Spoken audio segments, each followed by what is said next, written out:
This program is sponsored by Wilsey Asset Management. Welcome to your commercial-free, uninterrupted investment show, sponsored by the SEC-registered investment firm, Wilsey Asset Management, a fiduciary firm owned and operated by President Brent Wilsey, who has been putting clients' investment needs first for over 40 years. The Smart Investing Show has been giving unbiased financial information for over 27 years on local radio stations right here in San Diego, providing you with fundamental analysis on stocks and investments you want to know about. Now, here are your hosts, Brent and Chase Wilsey. Well, good morning and welcome to the Smart Investing Show. Yes, I'm Chase Wilsey here, and with me, as always, is Brent Wilsey. He's fumbling over here looking for his papers, so I thought I'd take the intro from him, make sure we got into the show here. Yeah, thank you for doing that. Then my chair got stuck on the microphone. I almost fell over. They'd see that on Facebook. But anyways, yes, it is a good morning and a Saturday morning here doing the Smart Investing Show. And we just love doing this for 2 hours. It goes by so quickly. I have been doing the Smart Investing Show here in San Diego on local radio for 28 years. Now, if you have investment questions or want a fundamental analysis of a stock you own or looking at buying, selling, or holding, the phone numbers to reach us are 866-577-2473. That's 866-577-2473. 2473, and as always, that gets you through for your unbiased, no strings attached, fundamental opinion about what you want to talk about. Well, Chase, one thing before we get started with our stuff here, I got to mention I feel like I need to go hide because I have a cold. And I'm afraid somebody's going to say, "Oh, you got COVID." No, it's the old-fashioned cold. That's what it is. I've had COVID before. I've been immune to it now. And it's just, you got the little runny nose, you've got the little cough once in a while, and I feel like, oh my gosh, so I just realized like, ooh, this is the old-fashioned cold. It is what it is. It is what it is. And then, not to go too far off track, but then it made me think too, like, and we should look at these numbers, because I remember in the beginning with COVID, the mortality rate was as high as 5%. You remember that? Yeah. Yeah. I wonder now, like a year later, we got some good data. What is the mortality rate? I wonder what it is. Well, we'll have to check that for people and maybe do a post on next week. Yeah, I got to be careful because we offended some people last time. So, well, I'm just kidding. Yeah, if we offend somebody by the true numbers, I'm sorry, But and all we would do just post the numbers and like hear what it is. You do what you want with it. But I'm just kind of curious. I'm sure many people are. What is the real mortality rate? No projections, just what it was. Yeah. So yeah. Alrighty. Another thing I've been worried about, or am worried about, is the housing market as people start to do some crazy things now to make their buy offer stand out. According to data from Redfin, between September 2020 and February 21, nearly 18% of successful offers waived the appraisal contingency, while 13% said, we don't care about that home inspection. We're going to get the home anyways. Craziness or what? Yeah, I mean, I don't know if this is the absolute peak for the housing market. I don't. I mean, things can go crazy for a long time. You just never know where it's going to end. But what I can tell you is it's not a good value right now. Homes are not on sale. Right. It's very expensive. And, I mean, it's funny. I was talking to our financial planner, Harrison, who'll join us in the show later. But we're saying, okay, maybe waiving the appraisal, like, of course, I would never do that. But that makes more sense than waiving the inspection. The appraisal, I think people know they're paying so much for a house anyway, so it's like, who cares what the appraisal is? I'll pay whatever. It's like, yeah, okay, the appraisal is $250,000. I'll pay $300,000. I don't care. So I think wait, $300,000. Okay, fine. It's a California. It's $1 million, and okay, fine. I'll pay $1.2 million. Who really cares? So I think waiving the appraisal, if you don't care about the price, it's okay, whatever. But waiving the inspection, that's what just blows me away. I mean, you could go into the house and everything looks fine.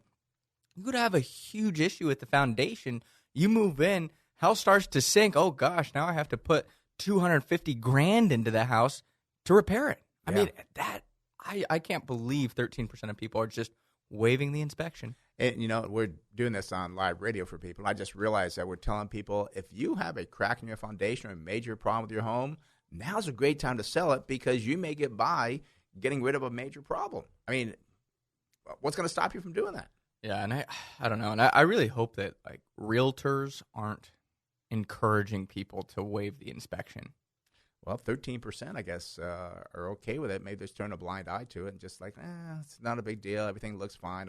I'll do my own inspection. Yeah, we'll check things, but there's things you can't see like termites, Yeah. mold. Like, what if there's black mold somewhere in the house? And Yeah. it's like, oh, they painted over something and really get underneath it, or they put a piece of wood over it. You don't know, and I don't trust a lot of people.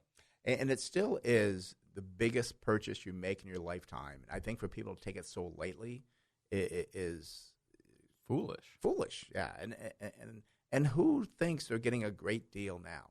And this happened before, back in the Great Recession with housing prices back then. Like, oh, we're going to miss out, and it's going to go higher and higher and higher. I'm sorry, there's going to be a limit to it. And as you see rates rise and wages, aren't increasing that pace, who's going to be qualifying for these homes? And it's an issue. And the issue that I look at here too is this is from September. I bet you if you look more recently, like if you go January to March, I'm kind of curious on this data. I bet you'd be even higher than the 13%, because I think the housing shortage has gotten much worse since September. So I bet you it's higher than 13% now. It very well could be, as the craziness continues. And I tell people, but I don't want to miss out. I said, you do not make money when things are crazy. It just doesn't happen. It's proven time and time again.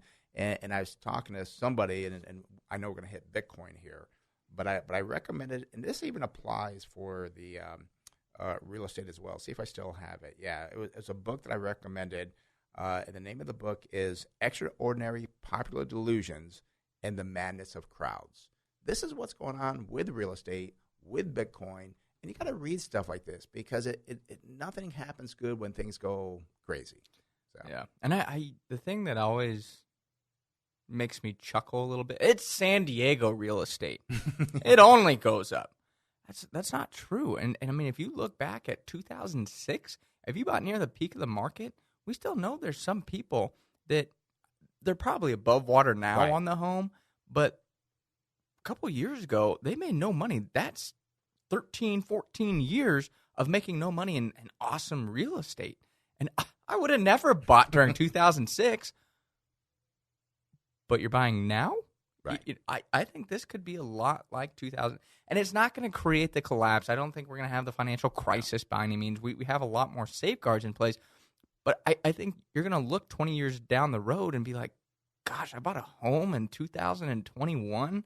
What was I thinking? I got a great rate, but I got an expensive home.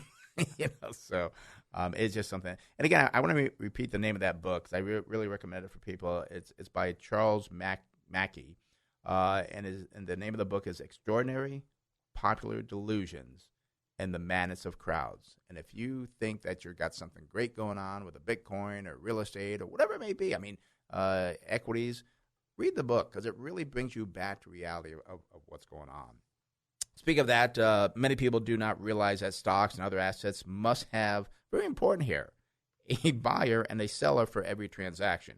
Now, this means that if the supply of those willing to sell is very low, it will send the price higher until a seller is found.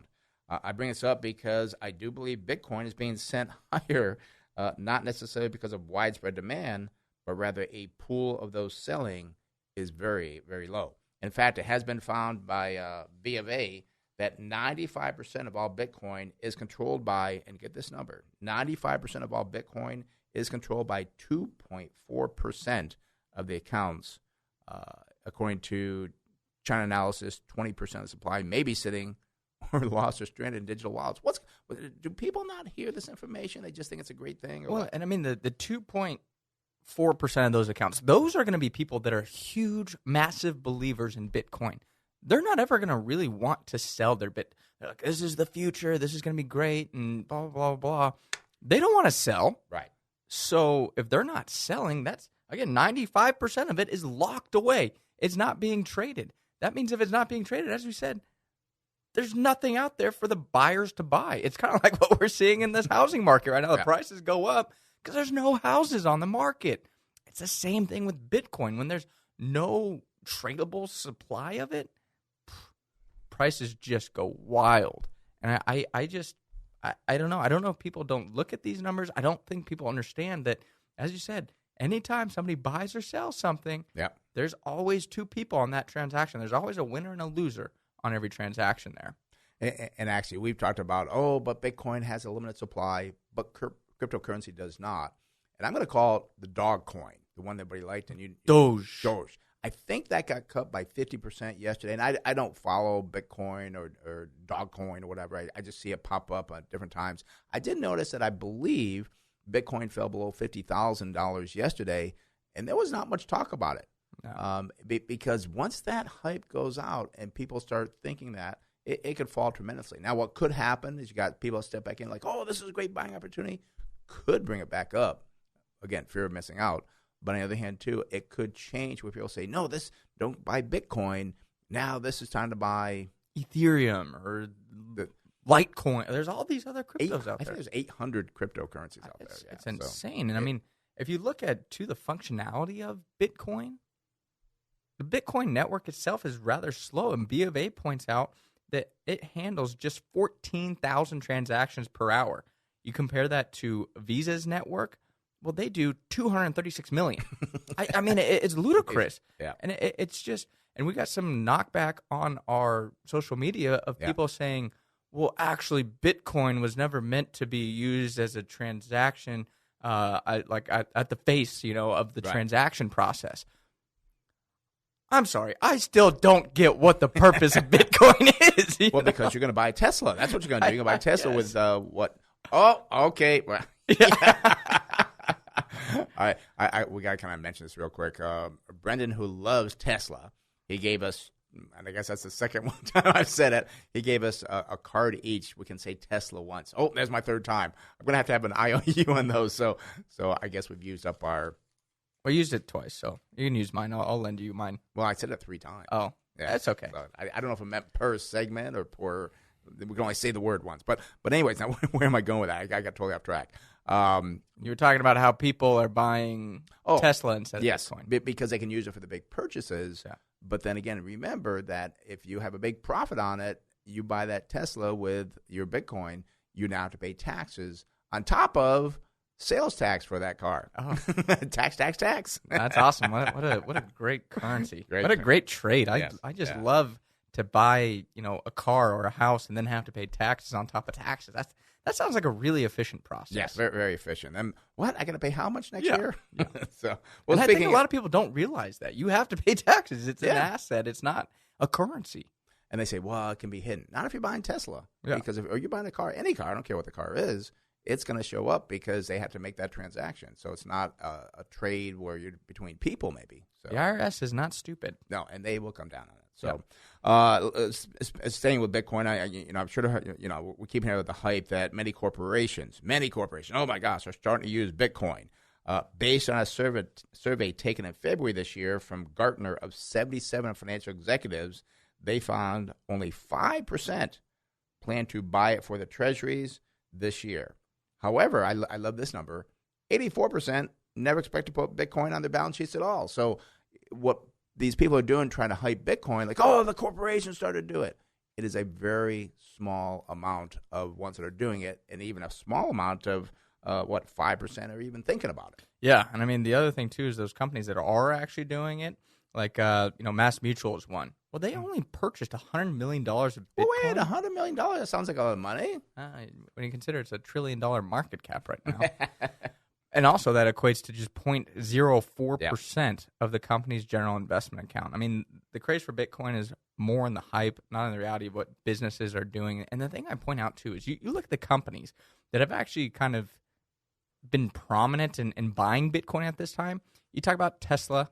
You talk about Square with Jack Dorsey. And then there's another like microchip company. I've never heard of the company until he been blowing up just because he put all of his money into Bitcoin for the company. But the thing is, they're all essentially founder-based companies. They kind of run the show there. You're not like, I'm just going to use like GM, like with Mary Barr. You have a huge board to report to, and Mary Barr has come out many times. They will never put Bitcoin on the balance sheet, essentially. Right. And the thing that I point out is, again, these founders can kind of do what they want, but once you have to start going to a full board of people and then kind of getting that full type of adoption where you're not just the founder of the company, I think that's where it's going to just not happen. I mean, that's why it's 84% are like, no, that's never going to happen. Right. And also, I mean, you look at, okay, well, why don't you just buy stocks then?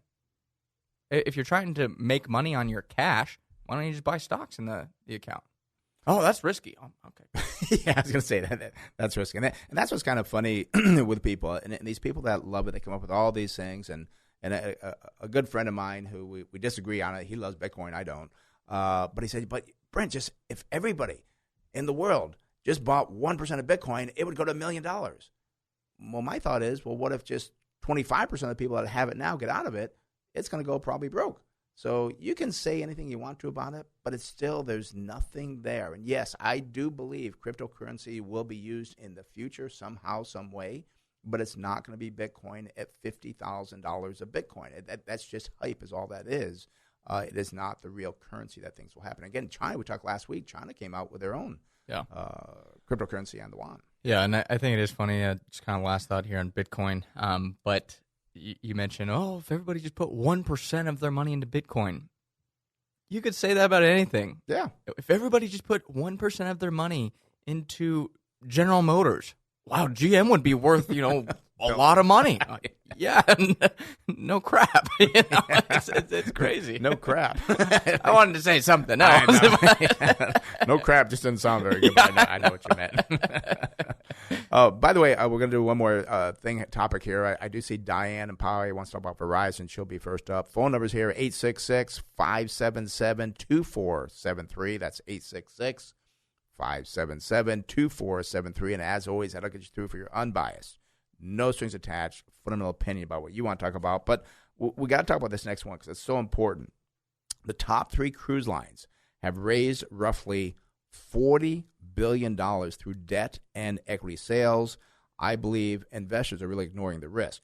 For example, Carnival Cruise Line now has nearly $23 billion in debt, double what it was just 2 years ago. And the projected interest expense on this is $1.7 billion. That's well above the $200 million back in 2019. I mean, people need to look at what they're buying on the businesses. They got to stop just going with the hype and, but once they open the cruise lines, it's going to be great. And once they start flying, it's going to be great. You're not looking at the profitability or the risk of that business that could file bankruptcy. Yeah, I mean, you talk about the debt, but also the shares outstanding have risen by 400 million from just 700 million a couple of years ago. So, I mean, it went from 700 million to 1.1. That's a huge increase. Billion. Yeah, 1.1 billion. Excuse me. Yeah, hard to comprehend those large numbers.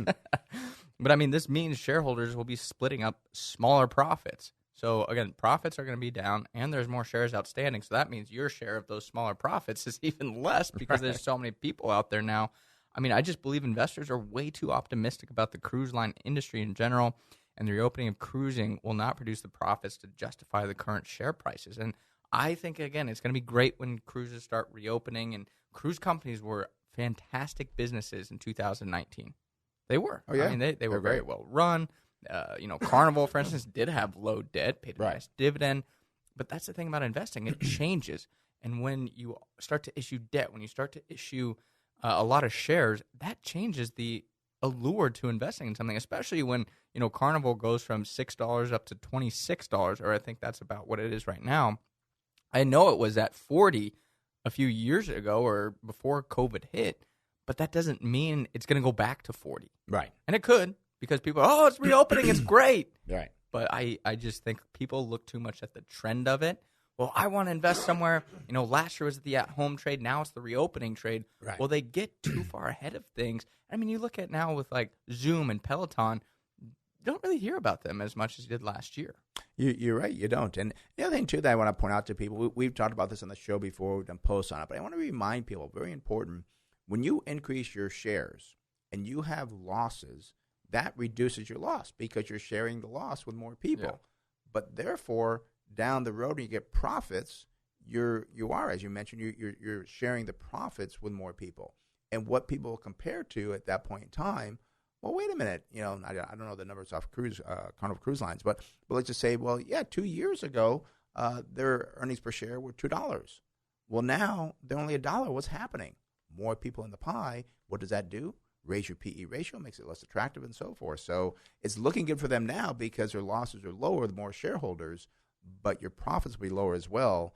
And I think you could see these stocks run up and then come way back down, because the other thing, too, I think they're offering a lot of deals to get people back on these cruise lines. I could be wrong. I don't like to cruise. I get seasick. I did it once, never do it again. But I think people want deals. Yeah, and I think, it will return. Yeah. Cruising will return, and I think in 5 years it's going to be a booming industry again. But it's just a matter of how much are you paying for that right now? What is your share of that company worth? Right. If they didn't do all these equity sales and issue all this debt, yeah, Carnival at 26 would probably be a fantastic buy. Yeah. But with all the, again, financial distress that they had to go through and the changes they had to make to that balance sheet, it's just not worth the risk to us at this point. And investors need to realize, too, it's not the company's decisions many times to go into bankruptcy. Your creditors can force you into bankruptcy. So don't think that Carnival Cruise Line has control over that. If your creditors feel like there's an issue here, we better get our money before things get worse, they can say, sorry, you're behind on your payments. Sorry, you didn't meet some covenants, whatever it may be. We need our money now. And that could really start things spiraling downturn. And what happens, and the difference with Carnival Cruise Line, I do remember that they had about 40% of the businesses owned by some family or something. Yeah. But however, what happens is that they can be forced into bankruptcy. They can recapitalize like General Motors did and other companies have done and still be around. But all these shareholders lost all their money. So that's where we're so concerned about looking at the balance sheet and looking at debt and looking at issuing more shares. It's just craziness too. And I hate to see people lose money, but if you don't look deep enough, you're going to get being hurt. So enough of a lesson. Should we go to the calls? Yeah, I think we're ready to rock and roll on those calls. Let me get the phone numbers one more time. 866-577-2473. That's 866-577-2473. You got a question on equity, or you may call them stock that you own, looking at buying, selling, or holding, have questions on that. We're going to run over all the fundamentals. You have a general investment question as well. Let us know. That's what we're here for as well. I've been doing this now for the finance world for 42 years. I think I've pretty much come across everything. I think a couple of months ago, somebody stumped me on something. I never got that question, know the answer to. Hardly happens. Yeah, I know. All right. Let's go out to Poway, speak with Diane. Diane, you're on the Smart Investor with Brent Chase. How can we help you? Hi, I am wondering about Verizon. Do you hold that or looking at buying it? No, I'm just looking to buy it. I hear that they have a pretty nice dividend. And who is your cell service with? My cell service is Verizon. Okay, just want to check that to make sure. All righty, company is Verizon Communications Incorporated. Symbol is VZ.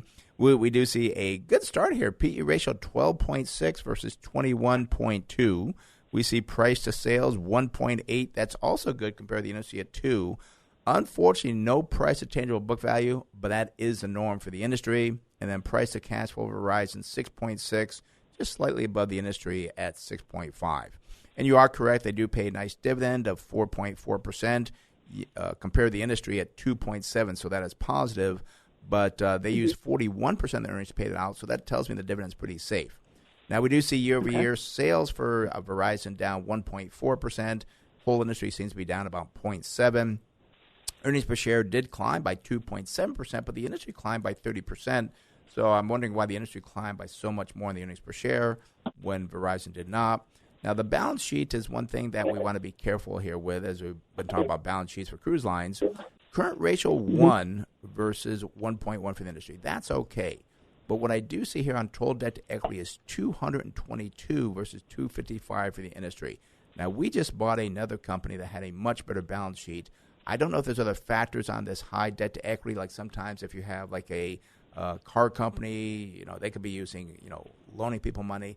I think in the industry there could be something like that because I know they don't pay cash for phones.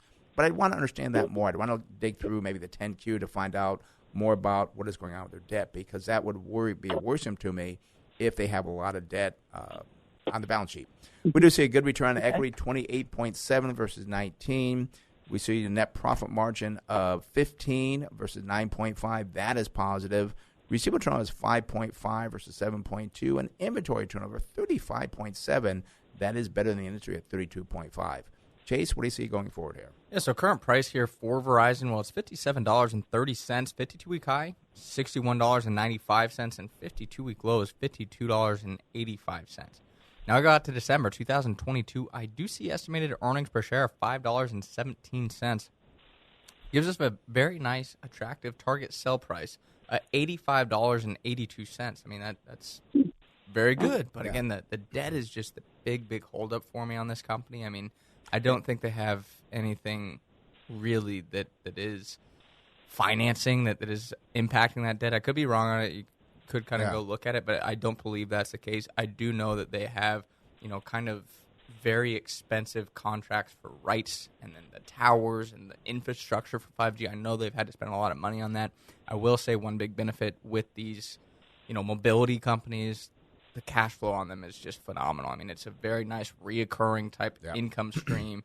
But I can't get over that debt hurdle with Verizon. Yeah, and I think obviously it's a good industry to be in because I don't know of anybody. I'm sure there's somebody that does not have a cell phone. I think everybody has a cell phone. And the question is, do you go to Verizon? Do you go to AT&T? Do you go to T-Mobile? I've heard a lot of complaints on T-Mobile people. Their coverage is not very good. Yeah. But you got like 3 choices there. And that's another good thing, too. There's not like 10 different choices you go to. So I like the concept of that. But the same thing with Chase, that debt worries me. And it doesn't mean tomorrow the stock's going to fall, but it could mean down the road, that maybe, I don't know, I'm going to throw out a year or two that it could cause some problems when they're trying to compete because maybe prices come lower and you don't want to compete. Oh, my gosh, we got to pay that big interest payment. So that's just what kind of worries us. All right, Diane? Great. Thank you so much. Have a great day. You too. Thanks for calling. Bye-bye. Bye-bye. All right. That does open the phone line, 866-577-2473. That's 866-577-2473. Let's head up to Oceanside and speak with Don. Don, you're in the Smart Investor over at Chase. How can we help you? Yes, good morning. Good morning. I'm interested in having you check NNN, which is a REIT, real estate REIT. Oh, okay. National Retail Properties Incorporated.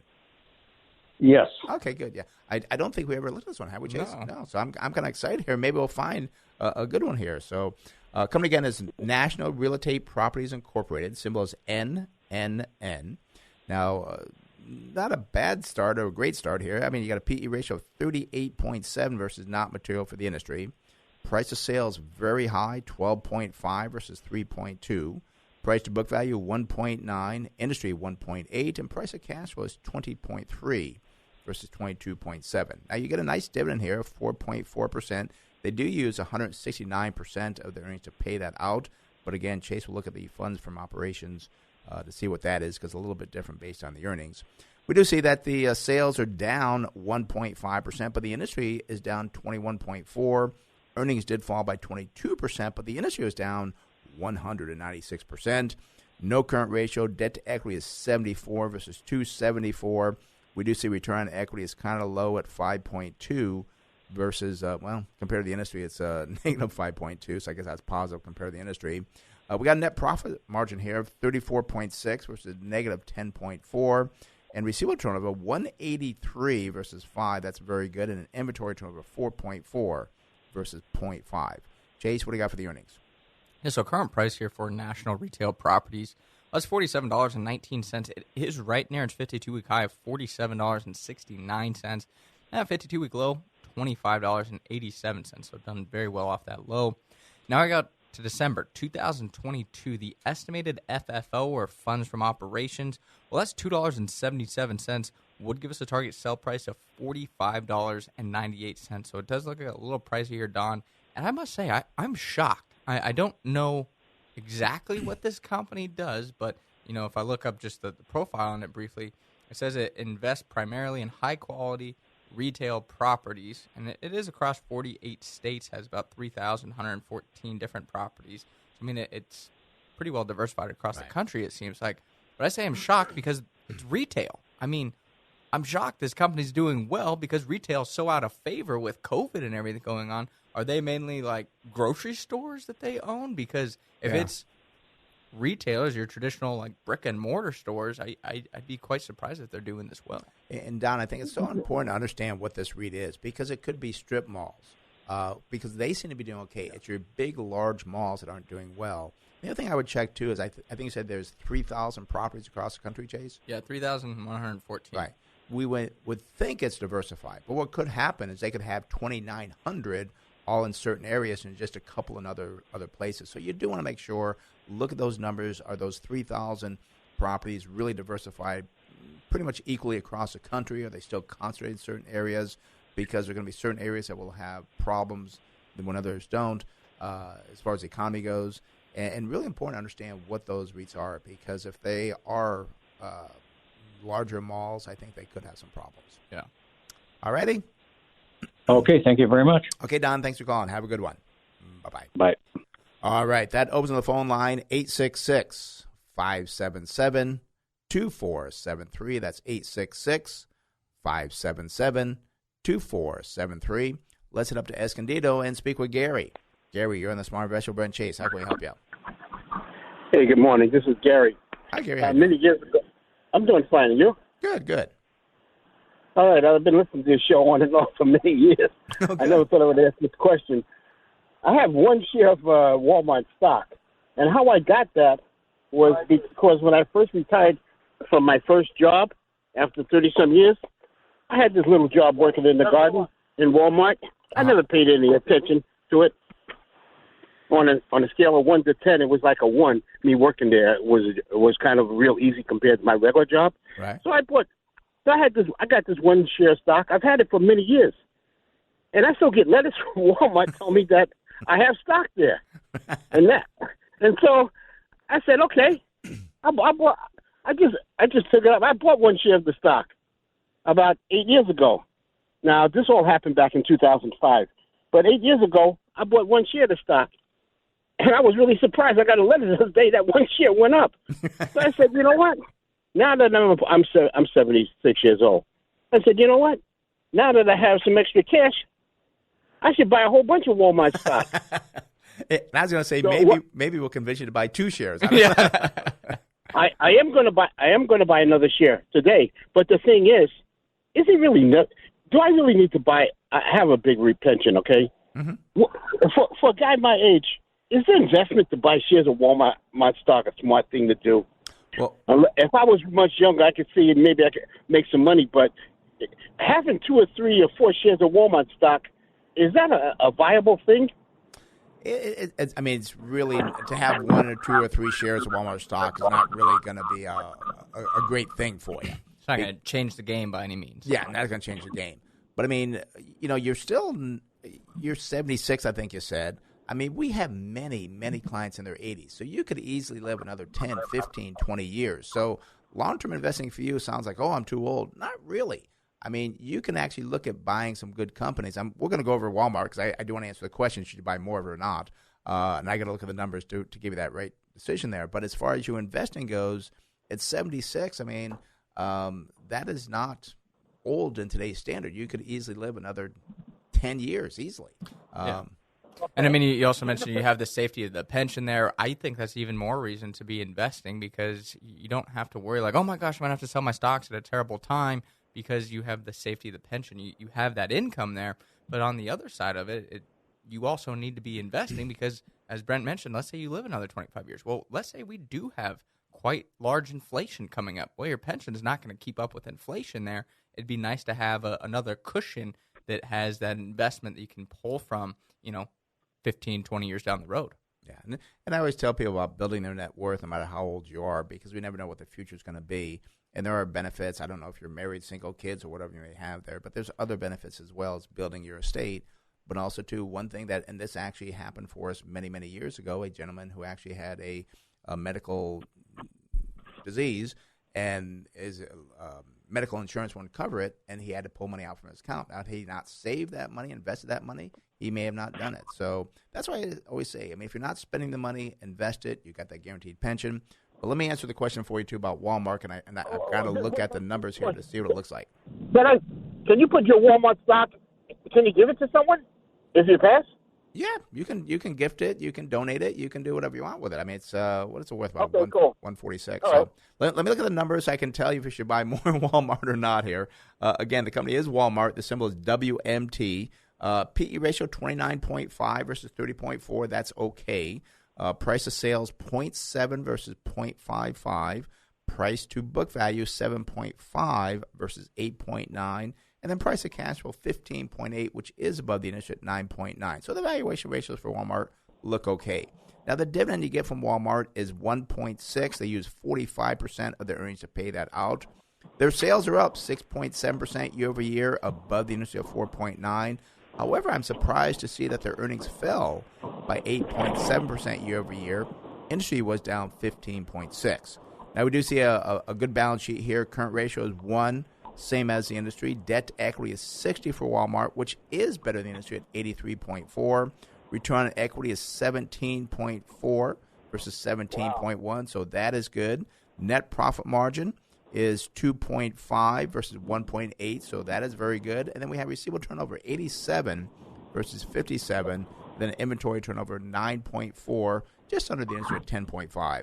Chase, what do you got for the earnings over there? Yeah, so current price here for Walmart, well, it's $139.90. 52-week high is $153.66, and that low is $117.01. And I'm sure since you bought it in 2005, it's probably done quite well. But if you look out to January 2023, I do see estimated earnings per share of $5.85. Unfortunately, it would give us a target sell price at $97.11. So I hate to say it, but the time to buy more of it was 2005. Right now, it looks to be a little overpriced. I think, as we kind of talked about, I think you should still look at investing, but I don't think Walmart is where you should be looking at investing that money. Okay. Well, I really appreciate you guys, and I listen to you all the time. I keep listening. Thanks for the information on Bitcoin. I'm definitely not buying any of that stuff. I'm not a knucklehead buying that. I got all these young people in my family putting all their money in Bitcoin, and they don't even have decent jobs. Oh, but my anyway, no, they work at. They're making like not too much money, okay, and they're putting all their money in Bitcoins, telling me that they're going to get ready to buy a new house. I said, where are you going to take the money to? You can't take it to Bank of America to do any real estate with it. Oh, yes, I can. I said, you better listen to us and find out. Bank of America is not going to take it. But anyway, thanks, guys. Well, Gary, thank you for listening for so long, and maybe we can get you to build a little portfolio here by listening to us and actually get some more equities. But we can't recommend Walmart for you. You're going to buy something else. Okay. Hey, there's a new company. I'll check it out. I'll call them next time and ask you about. It's called Site One out of Chicago. They're buying everything up here in Southern California. Really? Well, is it a public company? I wonder. I don't know. I've never heard of it. SITE. It's like an irrigation company or something. Rocks and irrigation, all kinds of stuff. All right, I'll talk to you later. Okay, Gary. Thanks for calling. Have a good one. Bye-bye. Okay, bye. All right. That opens the phone line, 866-577-2473. That's 866-577-2473. Let's go out to Coronado and speak with John. John, you're in the Smart Investor with Brent Chase. How can we help you? Yeah, hey guys. The stock I'm looking at is Bristol Myers. It's a small holding I have. Kind of looking at selling it. The stock just really hasn't done anything in the last year or two.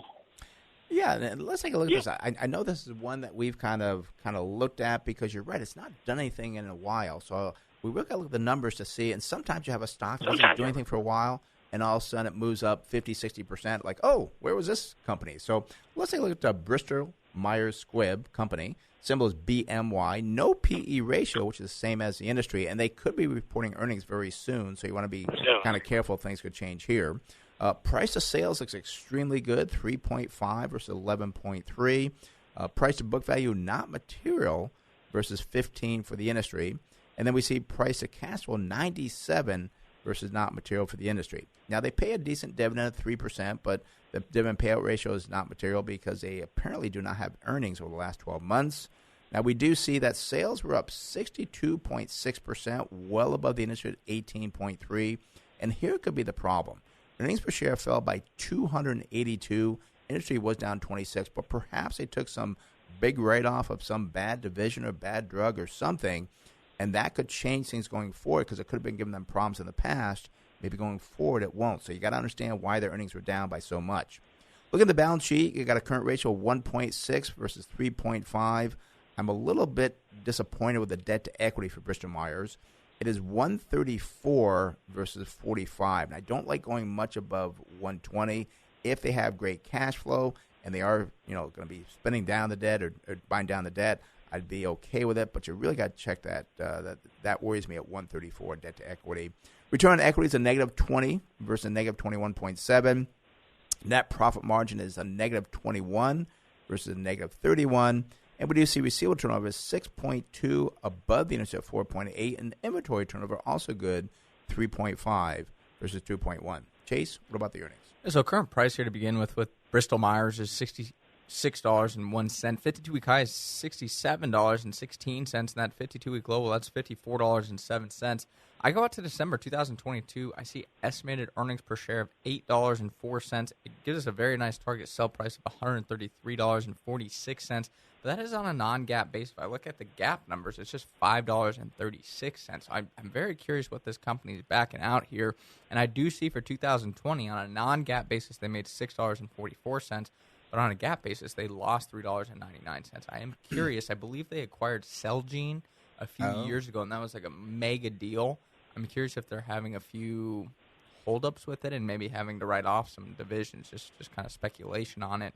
But I am kind of surprised the stock price has moved up because a few months ago I was very intrigued by pharmaceuticals because they were actually trading at, I think, levels compared to like the overall market in terms of their valuations they hadn't traded at in like 20 years. I mean, they were pretty undervalued. So I was intrigued by Bristol Myers, but the stock has moved up. I'm concerned about, I guess, that debt to equity. I don't know, John. I think there might be some reason to sell this here. Yeah, there could be a reason to sell it, but I don't think I would hit the sell button right away. I want to understand more about what the problems are. And I think you said the GAAP earnings were, what, $5 or something? Yeah, and that still gives us a pretty decent target sell price. I believe that would give us $88.97. Yeah, so I think it's worth spending a little more time with it to understand what are their problems. Are they what I call fixable problems? And also, very important, John, are they paying down that debt?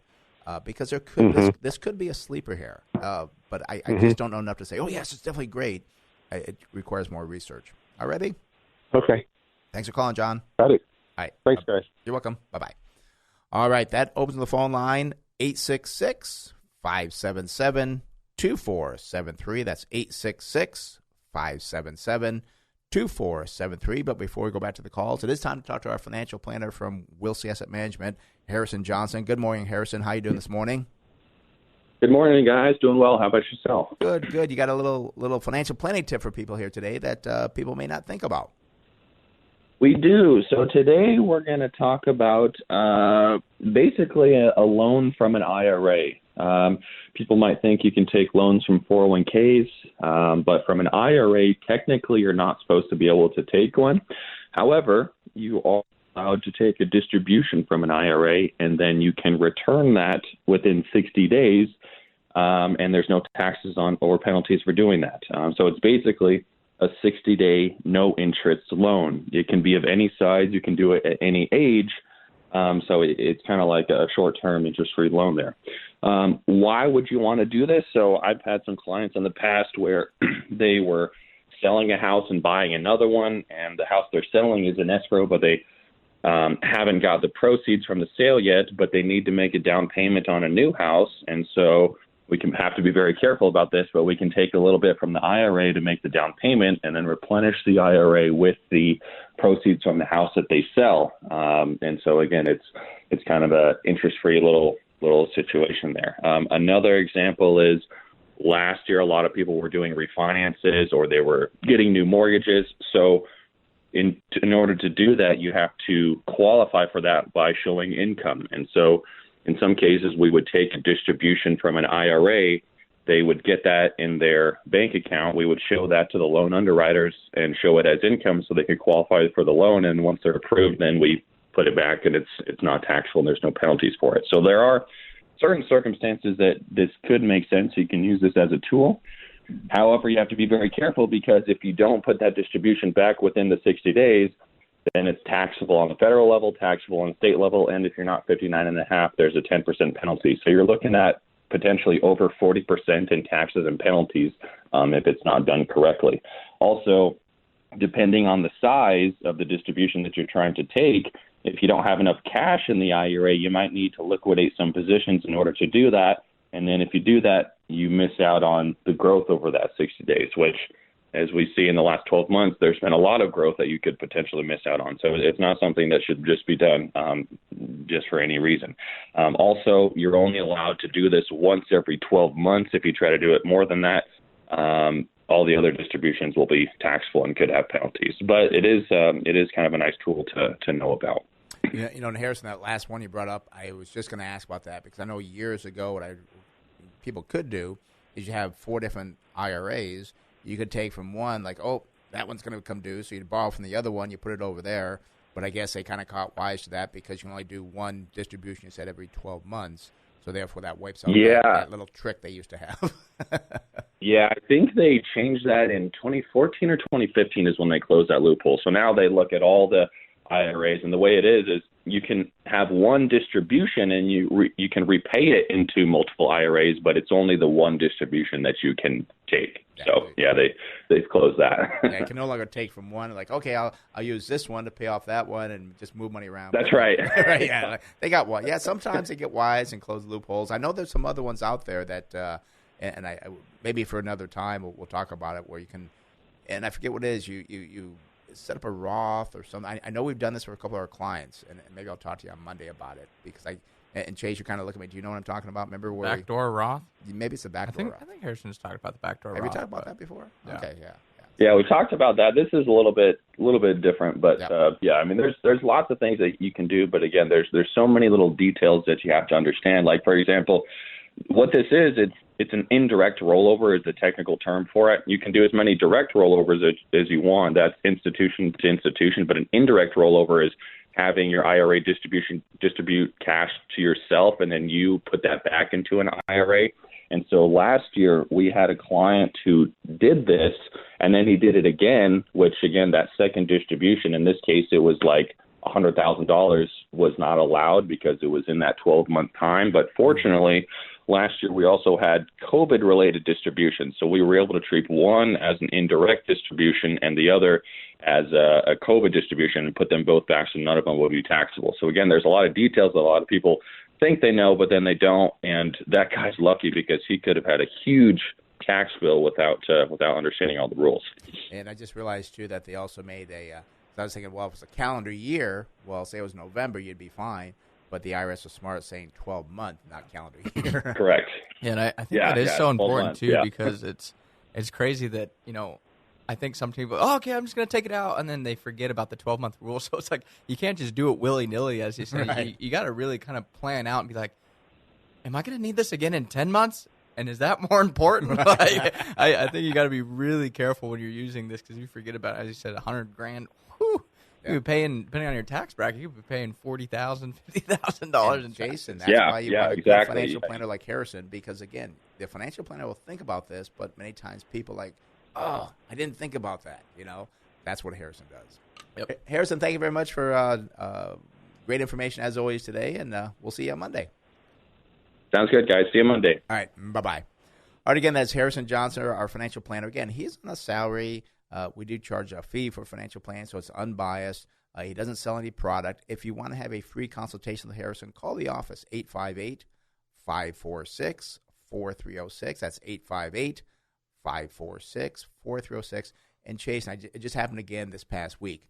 We talked to a client who referred somebody to Harrison, and the guy was saying, oh, no, I don't need that. I know so. I know all this. And he talked to Harrison afterwards like, wow, there's a lot of things I didn't know. I mean, if you think you know it all, you just don't spend every day of your week. I mean, Harrison does so much reading and understanding the rules and everything. Well, as you just said, that loophole closed in 2015. If you're not staying up to date on those loopholes, you might have known back in 2012, like you were on top of it, and all of a sudden it's like, well, I haven't been staying on top of it. So that's the nice thing about Harrison is he's staying on top of all the rules where you're not going to make those mistakes. Well, I didn't know they changed that. Right. And you could put yourself in a bind. And it's kind of funny because we love reading, the financial reports and the conference calls and all that stuff on the companies. Harrison loves reading all that stuff on the regulations and on the tax laws and the financial planning and all that other. I mean, that's what he does. He loves doing that. Yep. So, alrighty, phone number is 866-577-2473. That's 866-577-2473. Let's go out to La Mesa and speak with Thomas. Thomas, you're on the Smart Investor with Brent Chase. How can we help you? Hey, guys. How's it going? Good. How you doing? Very good. Thanks for the show. My question is about LL Flooring, formerly known as Lumber Liquidators. I've got a pretty sizable position in it, about 4,000 shares, around $8 buying cost on average. I've noticed the stock has been kind of waning recently. I'm trying to figure out whether or not I want to hold on to it for the long term. I have noticed it dipping quite a bit recently, so I'd like your opinion. All right, we'll take a look at that. And Lumber Liquidators, I'm glad I've not seen this in a long time. I know, gosh, I want to say, was it 5-10 years ago? They're on 60 Minutes. Like 5 years, yeah. Was it 5 years? And they destroyed. I thought, gosh, this would be a great time to buy this company because I thought they make it through it. So now it's kind of nice to fast forward 5 years and see what it looks like now because it could still be a great company. Yeah, So, gosh, I remember that thing just fell like a rock. It was like formaldehyde or something was found in there. Yes. And it was way overpriced. I mean, I think it was trading at $60, $70 a share, which is way overpriced. Good example of why you shouldn't buy companies at a high price. Never know what's going to happen because, again, they got hit with that 60-minute story. They dropped dramatically. So let's take a look at the numbers here on Lumber Liquidators Holdings, symbol is LL. Got a good start here, Thomas. PE ratio 11.3 versus 93. Price to sales looks good, 0.6 versus 1.6. Price to book value 3.2 versus 22. And the price to cash flow is 8.7 versus 16.5. Now, they do not pay a dividend. Their sales are up only 0.5% when the industry is up 6.3. And this surprises me because I thought it was doing remodeling. Why are their sales not doing better? Now, looking at their earnings, I do see their earnings were up 554%, industry up 49%, but I'm still kind of concerned why sales did not go up more during this home rebuild environment that we're in.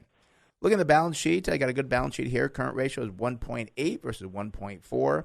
Debt to equity only 44 versus 63. Return on equity very good, 32.5 versus 10. And net profit margin checks in at 5.7 versus 1.7.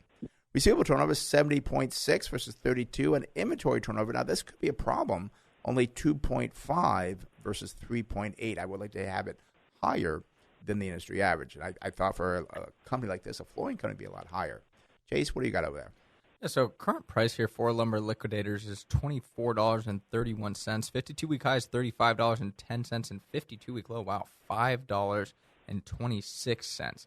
Now, I was looking at a long-term chart of Lumber Liquidators just because I thought it'd be interesting to kind of look back at the issues they had. And in 2013, it was trading about $115 a share, it looks like, on the chart. But I don't think that's when the formaldehyde issues came in. Because I remember it was like basically when I first started working in 2015. I remember that was one of the first issues we looked at.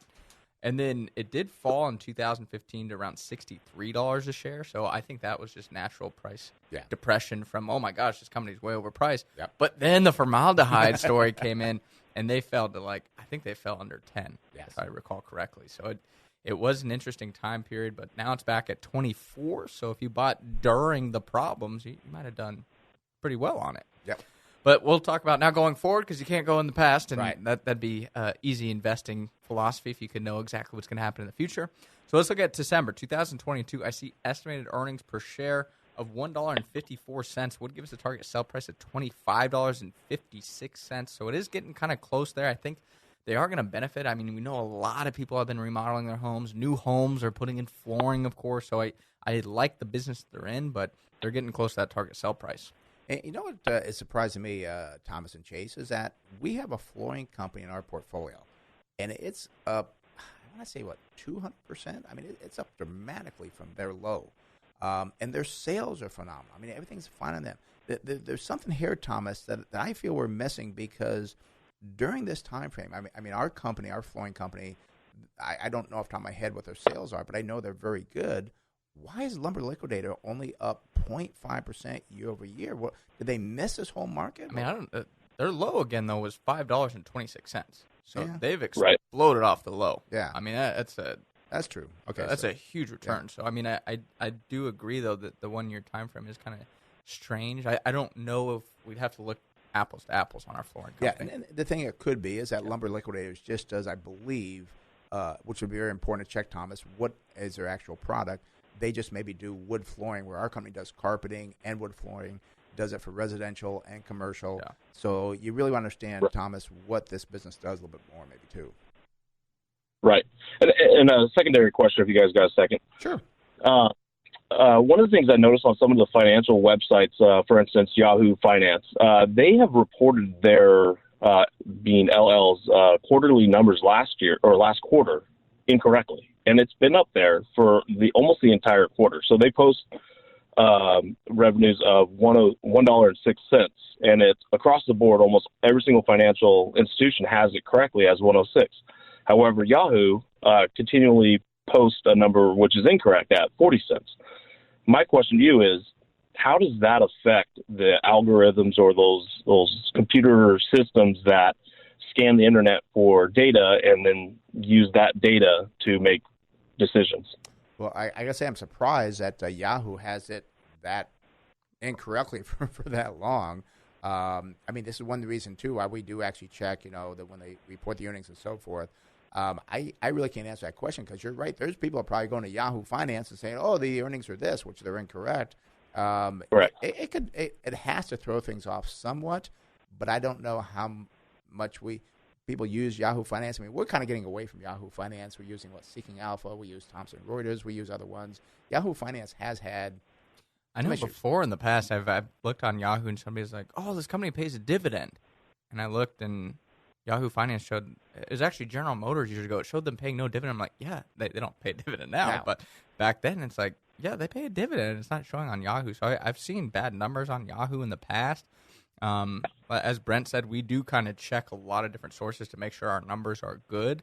But I think that's an interesting point with the computer algorithms. I don't know how they kind of factor that into the equation. Yeah, and I know that Yahoo Finance, they get it from Thomson Reuters is where they get it, who is the main company that does it.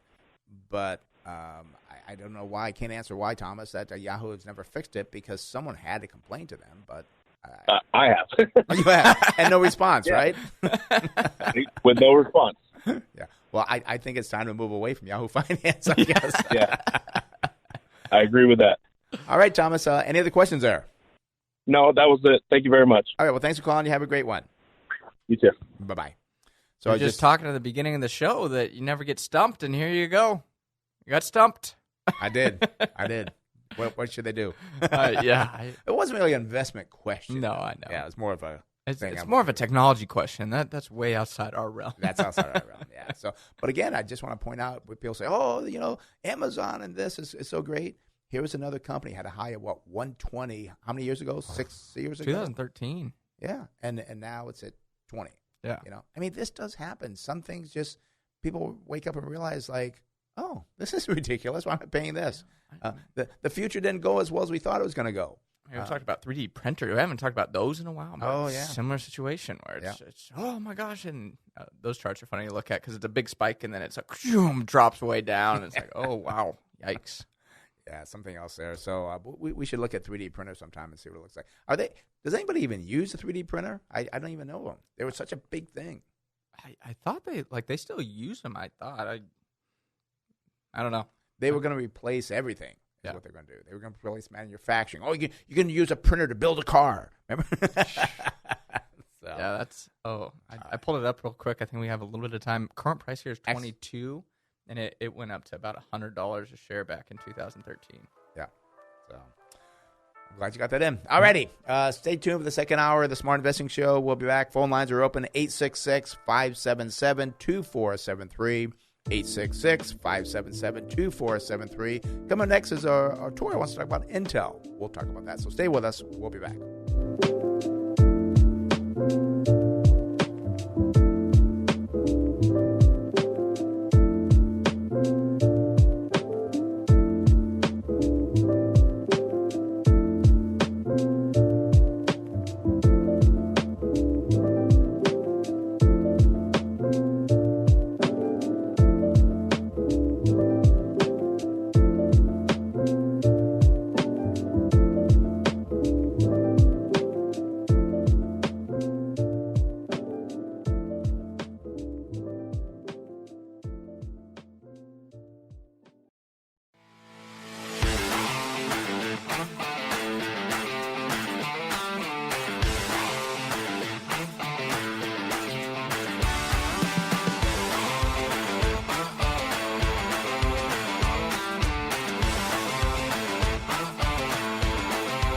All righty, welcome back to the second half of the Smart Invention Show. Wow, well, that music kind of picked me up there and get me going for the next hour here. We're rocking and rolling. I Yeah, like it. I like it a lot. Yeah, I think maybe we can keep that one already. Yeah. You know, this guy, Brendan, he needs a pay raise. He does a great job on everything he does for us. And he's so happy every time we see him. We greet him like, hey, guys. You know, I mean, he just does a lot of research. I'm happy till we talk about Tesla. Then, oh, by the way, I'll throw my Tesla card out. There we go. And also too, should we talk about NAU versus what was Montana State? No. Let's talk about financing and stocks. Okay, we'll go there then. Alrighty, phone number is 866-577-2473. That's 866-577-2473. And as promised, where's this at? Lomita. Let's go to Lomita and speak with Arturo. Arturo, you're on the Smart Invest Show, Brent Chase. How are we going to help you? Good morning, gentlemen. Good morning. And where is my question is about... Wait, Arturo, where's Lomita at? Next to Torrance. Oh, okay. Torrance, California. Okay, good. Yeah. Okay. By Long Beach. Alrighty. Yeah. My question is Intel. It has been taking a beating. Mm-hmm. You guys know, from $68 to way down, especially this last week. However, Biden is pumping a lot of money, billions of dollars into the chip shortage. Mm-hmm. And Intel is also building some, I guess, not the headquarters, but in new buildings for the next 2 years. And I'm just looking to maybe invest for the next, I'm not even looking for next year, to invest in for the next 5 years. Yeah, well, that's the right thing to say. We're going to say the next year. I said, I want to be. No, I may not want to do it, but again, they are building. I think they're putting $20 billion, I believe, somewhere in Arizona for manufacturing. Yes. That's a big problem. So that's a good positive for Intel. We did see their earnings, and you said you don't hold it. You're looking at buying it, correct? Yes, to buying it. Yeah. So we did see the earnings call. We did see what happened and so forth. Kind of surprised by it. But again, this could be a buying opportunity. So let's look at the numbers at Intel. Now, when did they report? Was it Thursday, Chase? Thursday. Yeah, Thursday afternoon. I mean, Reuters didn't update the numbers yet. I'm still showing December here. So sometimes it takes a little time. Yeah. Yeah, they just did, and all the technology companies went up except them. And I think there's just this history of Intel, and it's gone for years, to where I think they report earnings, and it naturally just seems to go down, creating a buying opportunity. So let's look at the numbers. And again, keep in mind these are numbers using December 31 of 2020. The new numbers have not been released yet. So you may want to call back next week with new numbers. But we can work with these here. Company again is Intel Corporated. Symbols INTC. Good start here. PE ratio 12.7 versus 36 for the industry. Price of sales 3.3 versus 6.5. Price to book value 5.6 versus 23, and price to cash flow also extremely good at 7.9 versus 20.2. Now you get a 2.2% dividend with Intel. They only use 26% of their earnings to pay that out. We see sales were up 8.2%, just under the industry at 10.4. However, earnings per share climbed by 4.6%, above the industry at 1.5. Now, Intel has a great balance sheet, got a current ratio of 1.9 versus 2.3, and debt to equity only 45, below the industry at 64. Return on equity for Intel is 26 versus 18. Net profit margin for Intel is 26.8, well above the industry at 16.8. Receivable turnover is 10.8 versus 8.2, and inventory turnover, one of the few things not as good as the industry, at 4, but not much below the industry at 4.7. Chase, what about the earnings? Yeah, so current price here for Intel, $59.24. 52-week high is $68.49, and 52-week low, plus $43.61. I go out to December 2022. I see estimated earnings per share of $4.55. We'll give you a target sell price at $75.53, and that might come down a little bit next week, depending on what analysts are thinking, but I don't know if it will. It was such an interesting quarter because Intel beat on sales, beat on earnings, also boosted their guidance. All good news. The issue was that they missed on data centers. Right. And that's why they have a diversified business. I mean, that's why they have different areas and so forth. I think this is a good opportunity to get into the company. You did mention how they're investing a lot of money into the fabrication, the manufacturing of chips. I mean, you're talking about we have a shortage now. but we want to expand into all these other things are going to use more chips. That's going to be a big problem. And they say the short is going to last for 2 years. I was curious why you were thinking that perhaps they would cut the earnings going forward. I was just thinking because they reported earnings, and then if analysts thought it was a bad quarter, they might bring down those estimated earnings next week. But as I said, they boosted guidance, so I don't think that'll happen. Yeah, I don't think it'll happen. I think it should be higher. So, here we get, Otero, I think this is a buying opportunity for Intel. They're down, 15%, I guess, from their high. You're in a great business. Chips are in shortage right now. It's going to take 2 years to get this fixed.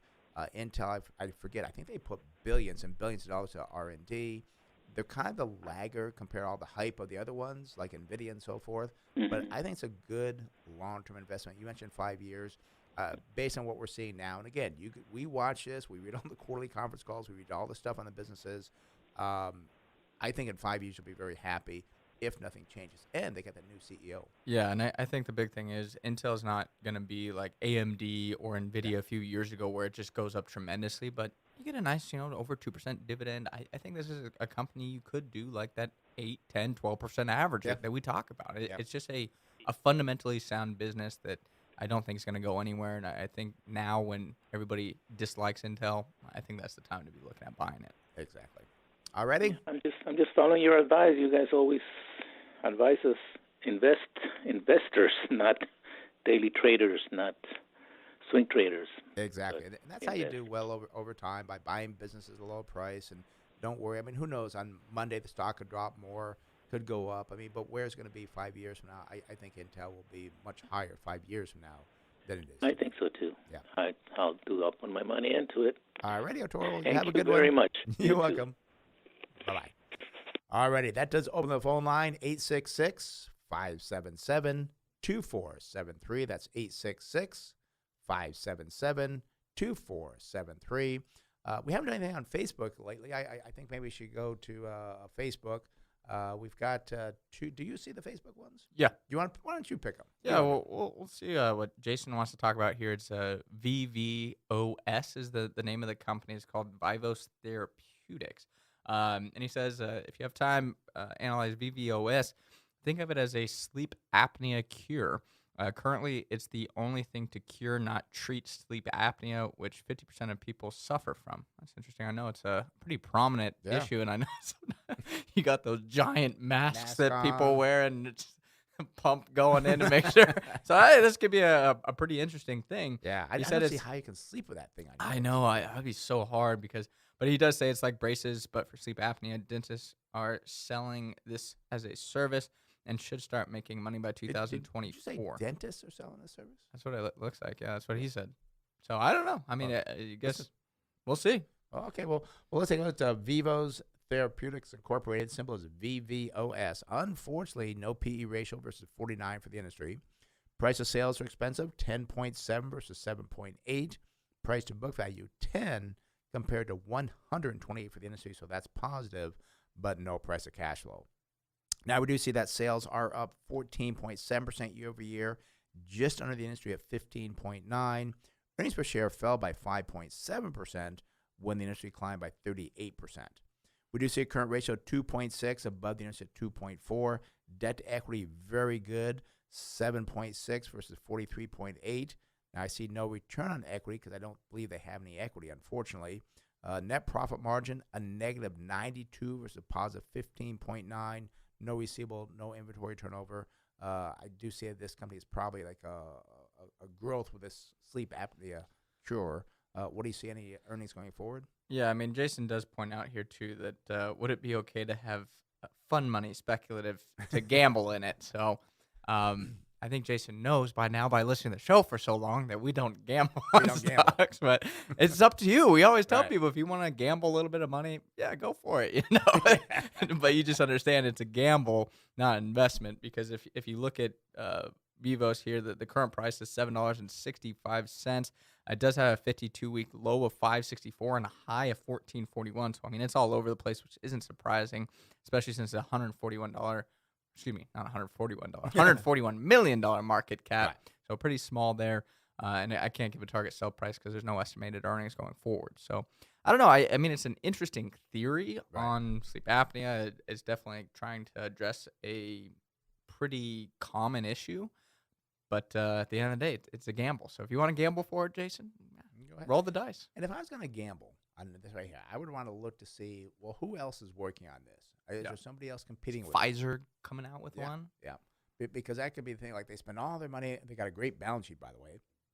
But they could spend all their money trying to get to this, and all of a sudden Pfizer, Biogen, somebody other, Bristol Myers. Yeah. We got to think the same way there. Come out with and they just blow them away because they're so much bigger. Or what they could do, they could buy this company as well, which would be a positive, but they could also wipe the company out. Yeah, I mean, small biotech companies, I mean, they are your purest form of gambling in the stock market because you can either make 1,000% or lose everything. Yeah. I mean, it is truly gambling. and what I, people say, oh, well, why don't you just, put in 1% or 5% or something? What difference does it make? Well, because, again, my feeling is you put in 1%, all right, so it doubles or triples. Okay, it's not going to move your really portfolio that much. If you put in 5% to gamble, well, now that could have a factor. And if you start getting that mentality, say you do that 2, 3, 4 times, and you lost 3, 4 times. Well, now you've lost 20% of your portfolio. Now it's going to take you years to make that up. So I'm just not a gambler. If you want to do it because you have some connection to the company, maybe you have sleep apnea. Like, well, you know what? Okay, so maybe it make me feel good because I own the company that fixed my problem. Yeah. But for investment, I would never speculate on this or any company because if you just do a little bit, who cares if you doubled it because you didn't move your portfolio. I know it's interesting, and I was talking to Harrison, again, our financial planner, yesterday about like gambling. And when I was in college, we used to go to the casino, and it's so funny because people, you missed out on Bitcoin. It's up like 70% year to date. Well, I mean, think about it. Sometimes I'd go to the casino, I'd start with $100, and one time I left with $1,000. Yeah. Wow, that is a phenomenal return in just 5 hours. You should just gamble all of your money at the casino. Why would you need to buy anything else, right? That's why, I mean, gambling is crazy. And when you don't invest, you speculate, you could kind of break things down into, I should have done this, I should have done that. That's why I don't like to gamble. It's just, there's no rhyme or reason to it. I'm just thinking, we have so many fun conversations at the office. We should sell tickets. People come by watching and pick up what we say because we say a lot of good things. We do try to use them on the air many times as well, but it's just, that's what we do. I mean, we're not out there on the golf course. We're not, we're in the office talking, researching. We probably only see, I'm going to say on average, maybe 3, maybe 4 people a week because we spend a lot of time talking to our clients or doing research or having conversations about what we see, about what's happening, what's going to happen. So maybe we could sell tickets, make some money. I don't know. You don't think so? Okay. I don't know about that one. All right, let's move on. Phone number is 866-577-2473, 866-577-2473. Let's go out to Alpine and speak with Jim. Jim, you're on the Smart Investing Show. Brent Chase, how can we help you? Just the usual, guys. Information, just good information, like you always give. Well, thank you. We appreciate that. It's likewise. Igualmente, as we say here in North Tijuana. Anyway, listen, you helped me with this question a couple of years ago, and I couldn't convince my partners to sell the building. I'm asking you the same question again. I have a building with Brightview BV as a tenant, and I'm wondering about the possibilities of then being able to come up with $10 million to buy the building that they're a tenant in right now. So if you give me some idea what their balance sheet is, what their cash flow is, things like that. So let me get this straight. So you have a building for sale, and you're asking this Brightview Holdings, do they have enough, you think, to buy your building? Is that what you're kind of asking? Yeah, exactly. They're my tenant. Okay. And, and they like the building, and, and I'm just using that as a possible buyer of the building. Are they up for it? Okay. Well, what we'll do a little bit different here, I'll look at the balance sheet. Chase, maybe you can look at the cash flow statement. Great. I need the ticker symbol. Oh, you need a signal. Okay. BV. Okay. Yeah. All right. The company is a Brightview Holdings. Symbol is BV. Yep. Just looking at the balance sheet here really quick, we see they do have cash and short-term investments, $81 million. Now, that is actually up from a year ago. They only had $10 million, so the cash is growing. They do have total receivables of $420 million. That looks good. Looking at another thing I'd be concerned about is their intangible assets. Oh, well, they do have goodwill of $1.9 billion. That's pretty high. That would kind of worry me a little bit if I was looking at this company. Their assets have. I'm guessing it's because they probably bought a lot of smaller landscaping companies, which is what they do. Yeah, and that could very well be it. Yes, and that's what they kind of do, which could cause them problems. But in reality, if you're selling your building, you really don't care. No. Once they give you that cash. Now, again, if you're going to let them finance it, that's a whole different story. That's what I'd be a little bit worried about. They're going to say, oh, well, we'll pay you X amount for the next 10 years. That I don't think would be a good thing. No, you're not going to do that. Just pay me the cash, right? Right. Yep. Or they can go to the bank and get a loan. Yeah, and that's true. That's right. Well, their debt's about $1.3 billion. I mean, it's not too bad. Their equity is $1.2 billion. I mean, the balance sheet looks okay. I think, and I don't know if you want to give how much you're selling the building for. Yeah, like $10 million. $10 million. Okay, yeah, I don't see a problem with that. Chase, what kind of cash flow do they have? Yeah, I mean, because I was just looking. I mean, Brent kind of talked about the debt and the equity. I mean, debt to equity 89%. I mean, they could leverage themselves a little bit for $10 million. It's not going to necessarily damage their balance sheet by any means, and they got cash on there. I would finance a building if I was buying it with interest rates where they're at. But that's kind of up to their decisions. I look at cash flow though. I mean, last year cash from operations in 2020 they generated $245 million. So they do have substantial cash flow, and even if you look at cash from investing activities, it's capital expenditures, the acquiring of businesses. I mean, they still even after that did over $100 million in terms of cash. So their free cash flow, I guess, in theory, would be still about $200 million. So they have plenty of cash. I think it is a company that has the capability to buy the building for $10 million. And it is kind of funny, too. I noticed the cash flow does seem to come in the last 6 months of the year because for the first quarter, or let me see what I'm looking at. Yeah. Their fiscal year, so they're not calendar year. But like their first quarter, it was $5 million. And you're right, last year they did $245 million, but last year, a year from now, they did 7.3. So it seems to be that their cash flow is back-ended for some reason, which I can't answer that question. But it seems like just the first quarter is not strong, and then the last 3 quarters they do really well. They pick up quite a bit. Yeah. So, but I mean, Jim, I see no reason why I would not settle this company. I think they're worth talking to. They've got the cash, and if you just say, yeah, give me the $10 million, and you guys can have it. Then I guess you'll be calling us to invest the $10 million. Is what probably going to happen, right? Jim? Well, I'll call Chase. I made you speechless there, but yeah, I mean, it's just one that I would not be worried about it. I would definitely be dealing with these guys. All righty. Well, excellent, gentlemen. Thank you very much. Keep up the excellent work, and we'll chat. I got another one to ask you, but I'll ask you that one next week. All right, we'll be here, and Jim, good luck with the sale there. All right, thanks a lot. You're welcome. Yeah. Bye-bye. All righty, that opens on the phone line, 866-577-2473. That's 866-577-2473. Let's go out to San Diego and speak with Ted. Ted, you're on the Smart Invest Show, Brent Chase. How can we help you? Yes, sir. How you doing? Oh, hold on a sec. Just a sec. Sure. Sorry, I'm in line at Costco. Okay, I thought maybe that's an important. It's a little while to get to you. Well, we'll just sit here and wait. You want to do your transaction at Costco? Go ahead. We can wait. Anyway, you have to register? No, I'm good. I had a flat last night. You're trying to get it fixed. So sorry. That's all right. You got everything happened. I was sitting there, every hunky-dory. Okay, thanks. Well, so are you are you at Costco right now getting your tire fixed? Is that what you're doing? Yes, sir. Okay, well, I guess we're giving Costco a little bit of a promo here. Okay, so. Okay, let me go out back. Okay, I got a minute now. We got a minute. Okay. Should we talk to the tire repairman? Does he have any questions? Well, it came out this morning. It was totally flat, so had to call AAA and get that switched, and then get over here to get this fixed. And, you want to be one of the first 5 in the rotation. Otherwise, you wait 3 hours to get the tires fixed. So, and I'm here. It doesn't open till 10, but they opened way early this morning. And I was listening to the Alpine guy, and I go, oh, that's interesting, and boom.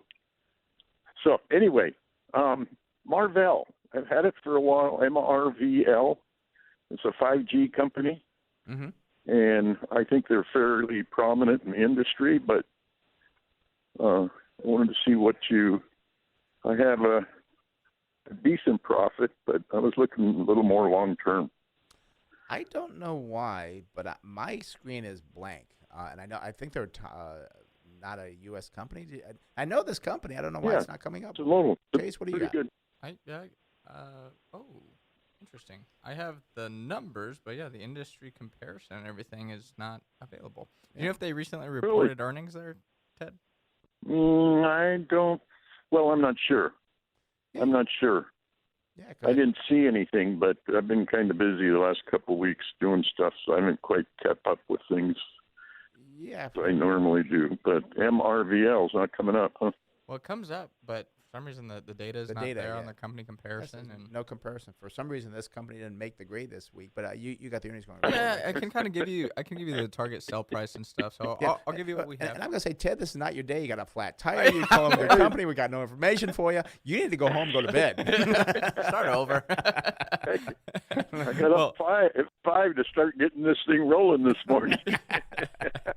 Well, let me get you what I have here. And the current price for Marvell Technology, $46.10. 52-week high is $55.70. And 52-week low, well, that's $24.98. I go out to January 2023. I do see estimated earnings per share of $1.78. Would give us a target sell price, unfortunately, at $29.55. So it is a little expensive. I know you mentioned they're in 5G. I think it could just be the hype around, 5G. It could do well, but it's definitely more, I think, of a growth story. The value's just not there in terms of their valuation ratios. I bought it in the low 30s, so it's doing fairly well, but I didn't know if, the growth. There's a lot of competition in 5G now. So. Yep. And I'd say if the market's rolling today, the way your day is going, you should sell it.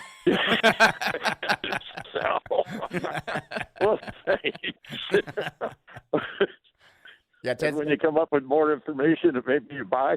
yeah. And I would say give us a call back next week and see. I don't know why Reuters doesn't have the comparison, but well, Chase, what was the target sell price and current price now?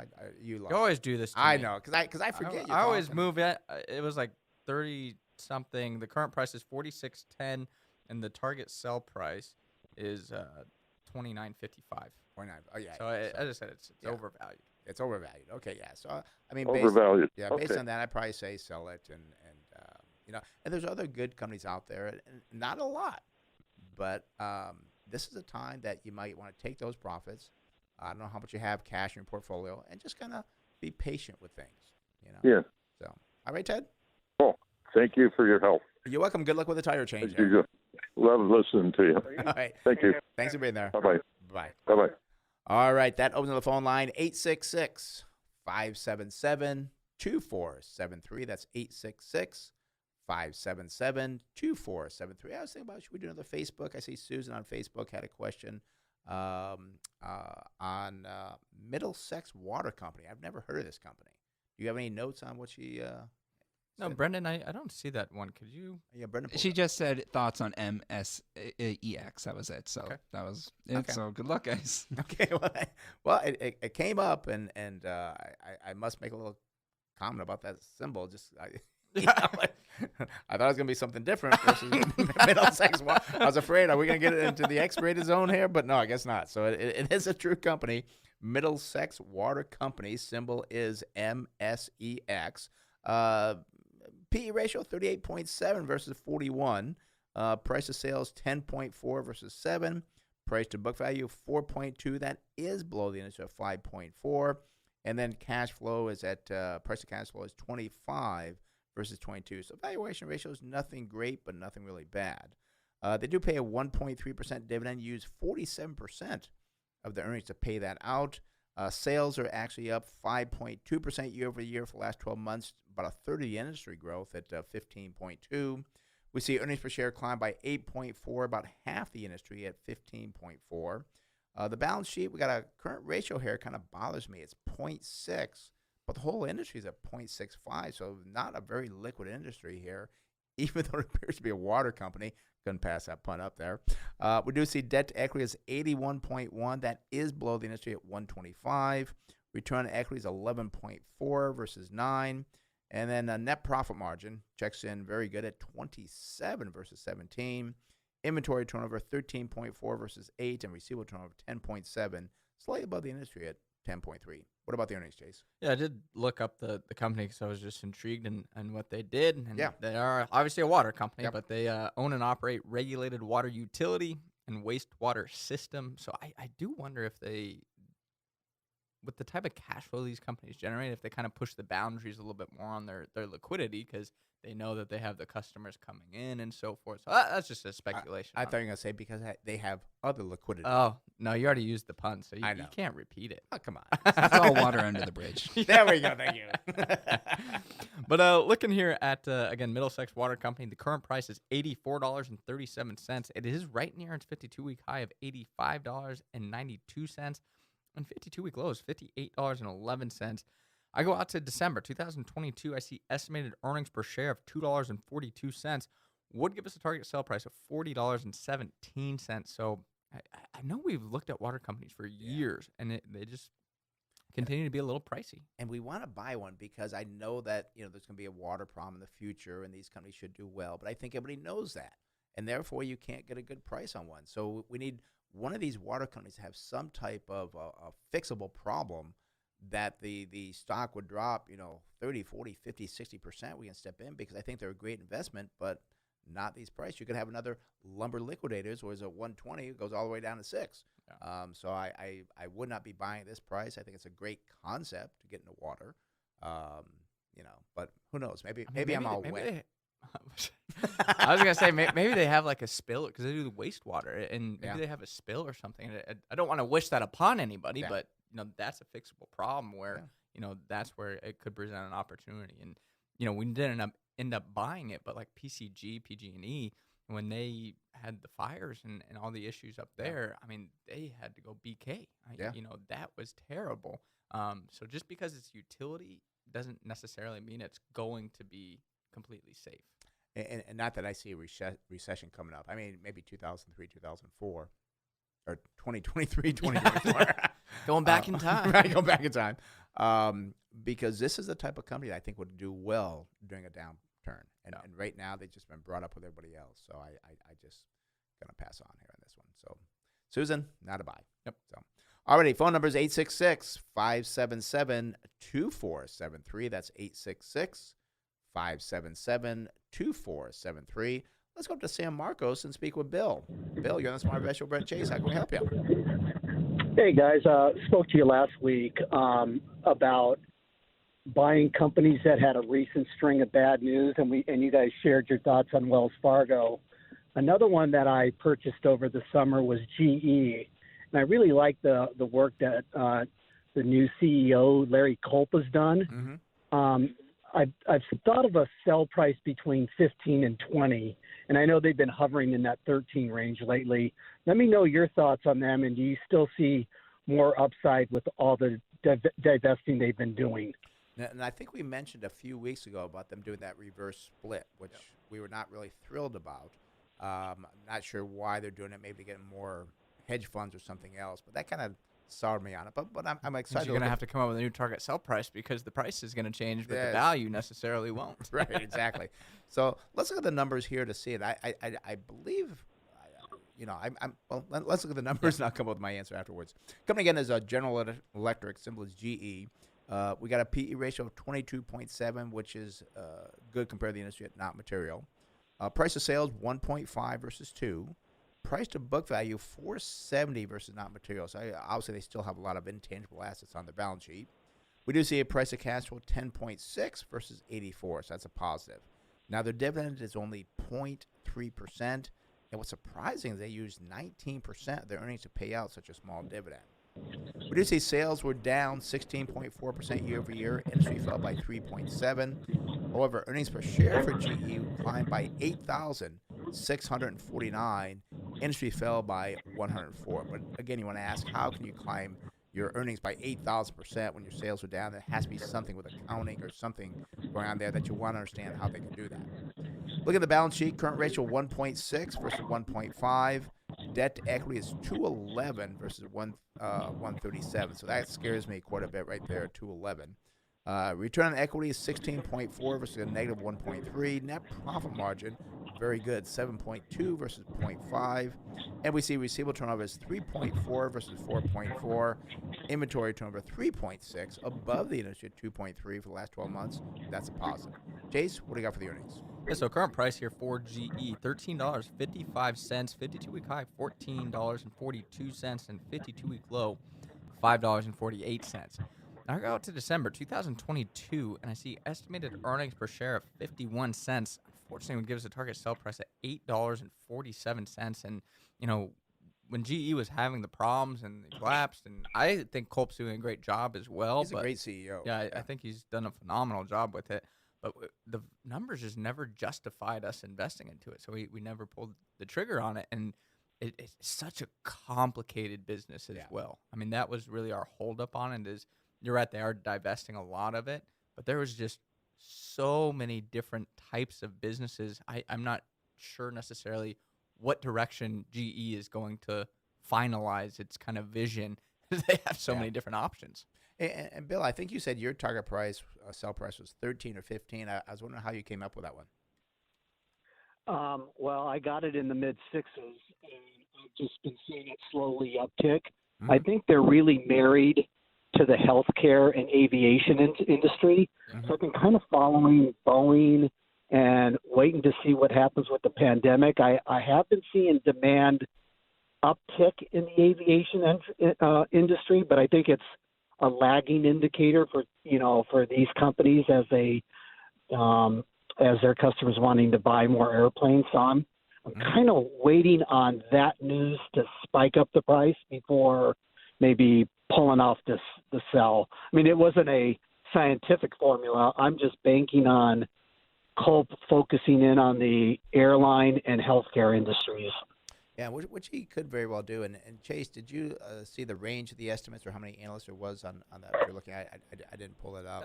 There's 17 different analysts, and the range is actually pretty tight, 65 cents to 40 cents. I mean, yeah, see, and that's what I'm saying too, Bill, is that you got, you said 16 analysts? 17, yeah. 17 analysts.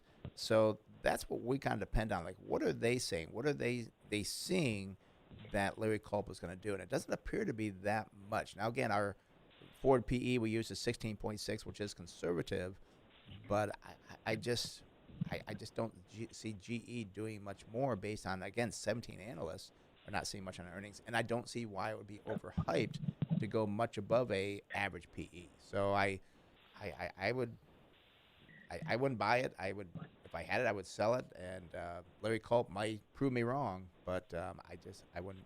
And I wanted to invest in GE for the longest time, but as Chase said too, it's just too complicated. The numbers aren't there, and I could be wrong, but I'd rather be wrong and cheer from the sidelines and be right. And it's like, doggone it, we wasted 3 years and stopped didn't do anything. Yeah, that dividend is low, and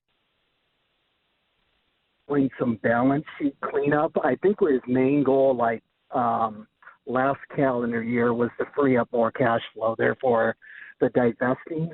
But at some point, that balance sheet is going to look better. I don't know. I mean, I think I'm banking more on the airline industry rebounding.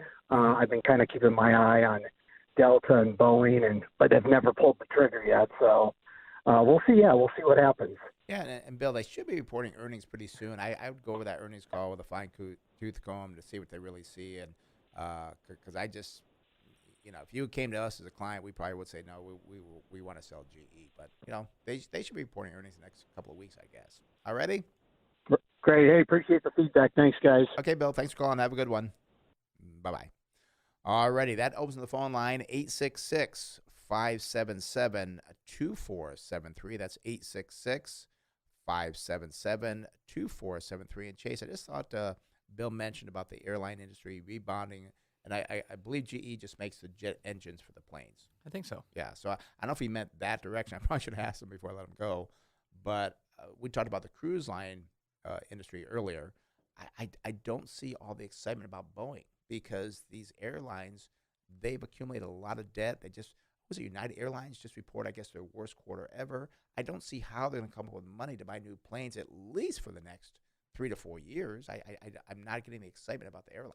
I mean, I don't either. And I mean, the thing that just blows my mind essentially is I just pulled up Southwest. I think I pulled up Southwest because they're the best airline, I'd say. And the only one that made a profit. Yeah. But they're pretty darn close to their all-time high. Yeah. Not their 52. I mean, they are pretty much at their 52-week high, but that's also near their all-time high, which was achieved in 2017 when we were booming. People were traveling all over the place. Yeah. They didn't have to issue debt or issue stock, and I don't know, oh, well, it's reopening. Great, it's reopening, but we're going to get back to where we were in 2017? I mean, I think it's gone too far. And I mean, we liked – sometimes investing so difficult because we wanted Southwest. I know where you're going with that. I was going to bring it up that, I mean, we missed it by just a couple of dollars where we said, let's do it. I think we came up with what we're going to buy it at, and we didn't get it. But it looked good back then, and that was a year ago. But now – and the other thing, too, I think, and I forget, because I remember looking at the numbers, and we knew how much traveled on Southwest. I don't think Southwest had a big business travelers. Is that correct? Do you remember that? That was correct. Yeah, because that's what we're looking at, too, is that we do feel that business travel will be down, so therefore it's going to hurt the airlines. But I think that we said Southwest, and I forget the number. I think it was very low business travelers did it. So we thought, well, they'll be fine because we know people are still going to go back east to see people, start traveling and so forth. But business travel is going to be down. But we did like Southwest, and unfortunately, we missed that one. But I would not be buying it now.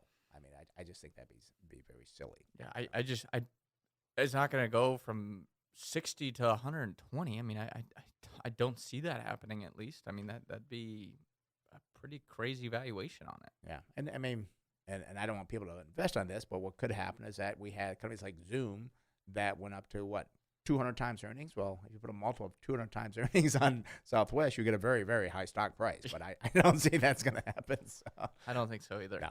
So I would be staying away from the airlines or airline type companies because I think there's going to be disappointment in the sales and what the travel is and so forth. Yeah.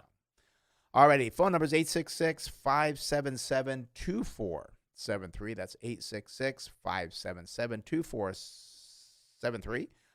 Let's head up to Temecula and speak with John. John, you're on the Smart Invest Show, Brent Chase. How can we help you?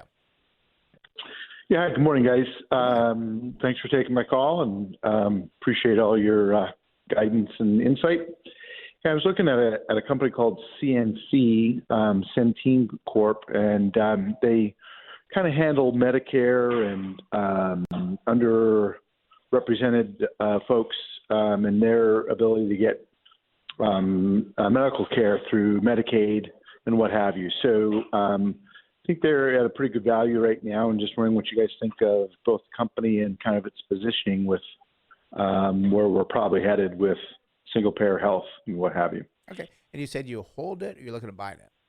Looking to buy this one, yeah. Okay, all right. Well, let's take a look at Centene Corporation, symbol is CNC. We do see a P ratio of 21.2. That is below the industry at 29.6. Price to sales looks very good, 0.3 versus 1. Price to tangible book value, not material, same as the industry. And price to cash flow at 12.5 is higher than the industry at 9.5.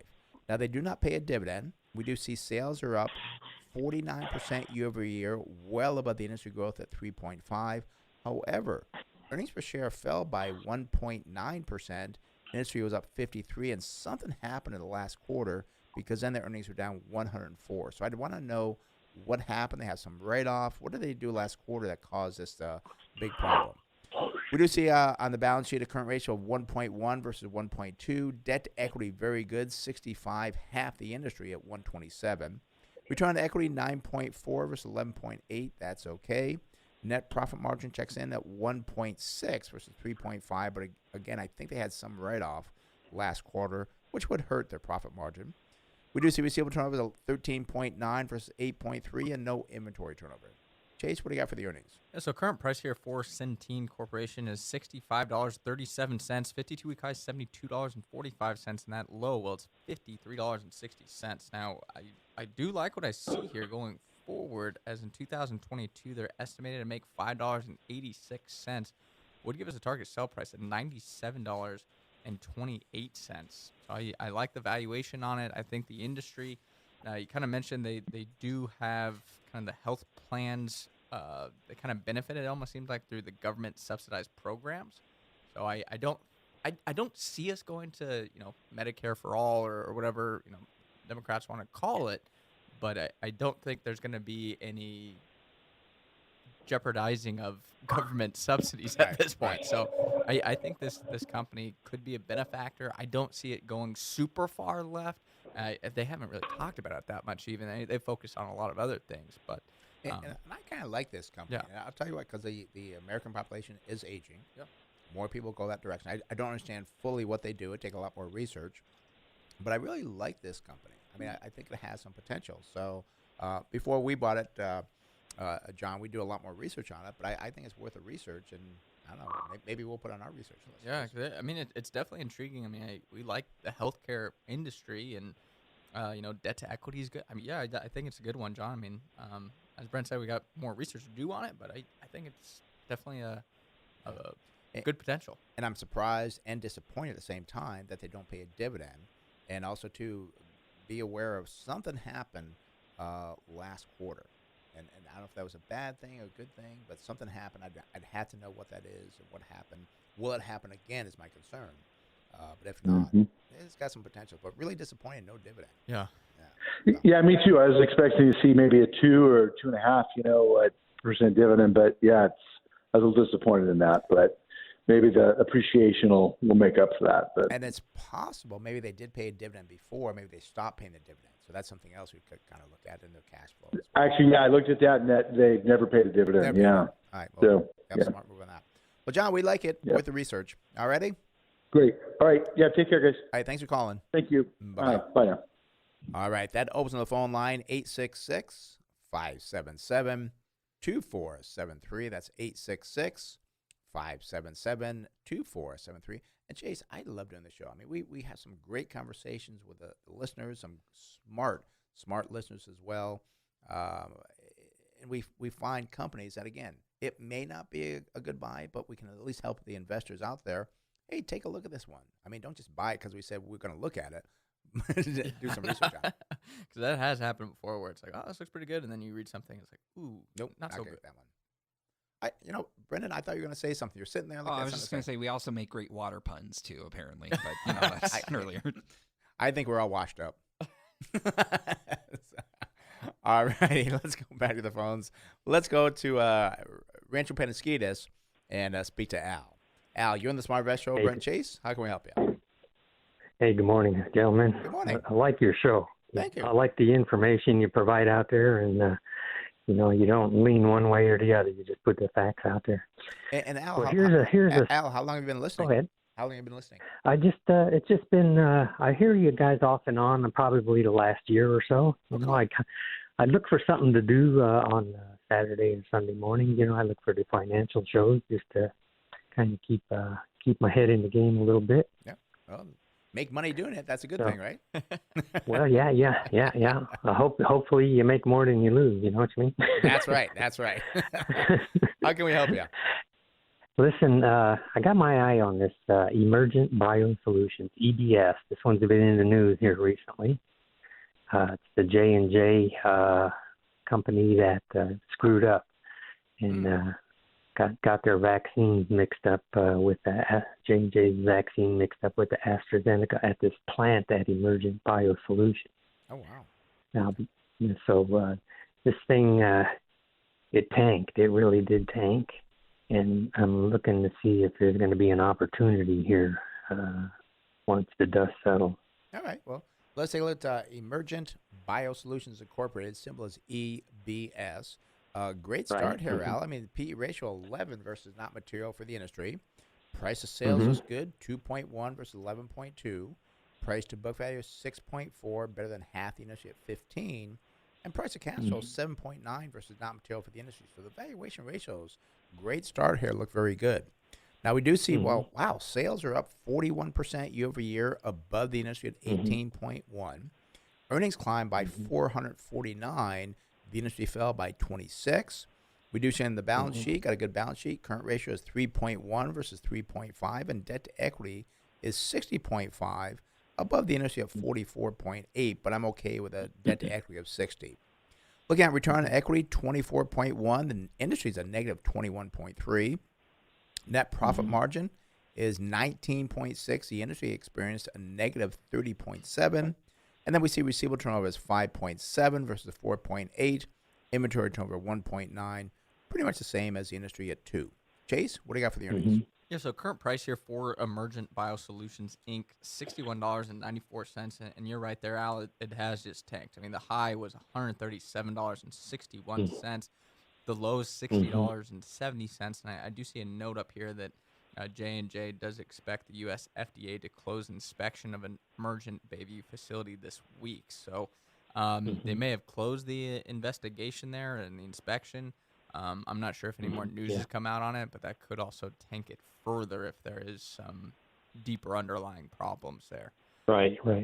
That's why I haven't bought it yet. Yeah, and I do look out to December 2022. I see estimated earnings per share of $5.10.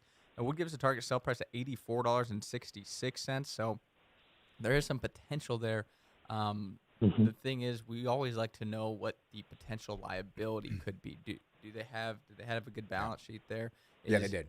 Yeah. You know, if they do get sued, if they do run into some temporary problems, can they kind of push through that? It sounds like they could, but I just don't know if we know enough yet in terms of what that potential liability could be for the business. Understood. Yeah. And I'm just looking at the balance sheet really quick. They do have $621 million. That's well above a year ago, $167 million. Their actual debt here is $847 million, about the same it was last year, about $811. The thing we look at, too, when we're looking at our companies on our Monday numbers is the trend of those earnings. And I'm kind of curious what the trend of those earnings have been. Are they increasing? I'm guessing it's down. Yeah, it should be down. That's what I'm saying. So temporarily. Temporarily.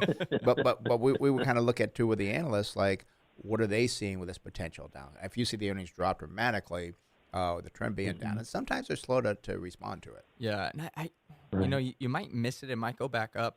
I don't know enough. I don't have enough news on here. But if they come out with some news on the inspection, and let's say it's really bad and it tanks the stock further, I think that might be an opportunity. Or if it comes out and the stock doesn't really move, let's say, that could still maintain an opportunity. But I don't like to gamble essentially until I know what that potential liability is. And it might be out there. Right? I just don't have the resources right now to look and see if, this would be okay. But it just, it's hard, you know. Yeah. And now well, I'm thinking with all that money they got, you know, they should be able to clean that plant up pretty good, you know. Well, they should be, but get a couple of crews in there to clean that plant up and get this thing back up to run. They got rid of the AstraZeneca out of there. Right. What would worry me J&J through. But Al, the other thing that would worry me is like other lawsuits coming in. Because they got this fixed now, so they got these other people. I mean, who knows where? There's so many attorneys that can come with lawsuits you don't even think about. Trust me, I see the list of them already lined up. You know, they're already lining up. I mean, lawsuits and trust is you screw something up that bad. Is I'm a business. I'm like, I don't want to use this company. I'm going to go use another company. Yeah. So that could hurt their potential business cash flow down the road as well. And it just takes a lot of reading here. It just takes a lot of reading here to really understand what the problem really is. And then you have to determine, is this something that's fixable? Yeah, and I know whenever anything comes out, you got the law firm just line up. But many times they don't have a case, or they can settle for just pennies on the dollar or whatever. But this takes a lot of reading to really understand, because the numbers look great. But the liability, they have to kind of determine if that's going to be bad or not. So. Well, that's what was part of my call here, is just to see what you guys were thinking. And I'm thinking they just hit that 52-week low. I think it was just yesterday. So there could be more room down below there before, and if it goes down to 40, well then that'd be almost worth the gamble right there. But the numbers you gave sound pretty good. Other than what's like other than this situation, Mrs. Lincoln, how was the play? Yeah. And I think I'd be watching this on a regular basis here while I'm doing the research to really read and understand what they're doing. I probably wouldn't recommend buying this company faster than 2 weeks. I mean, because it's going to take you that much time to research it, kind of see what lays out, see if new things develop. Maybe they're going to report earnings.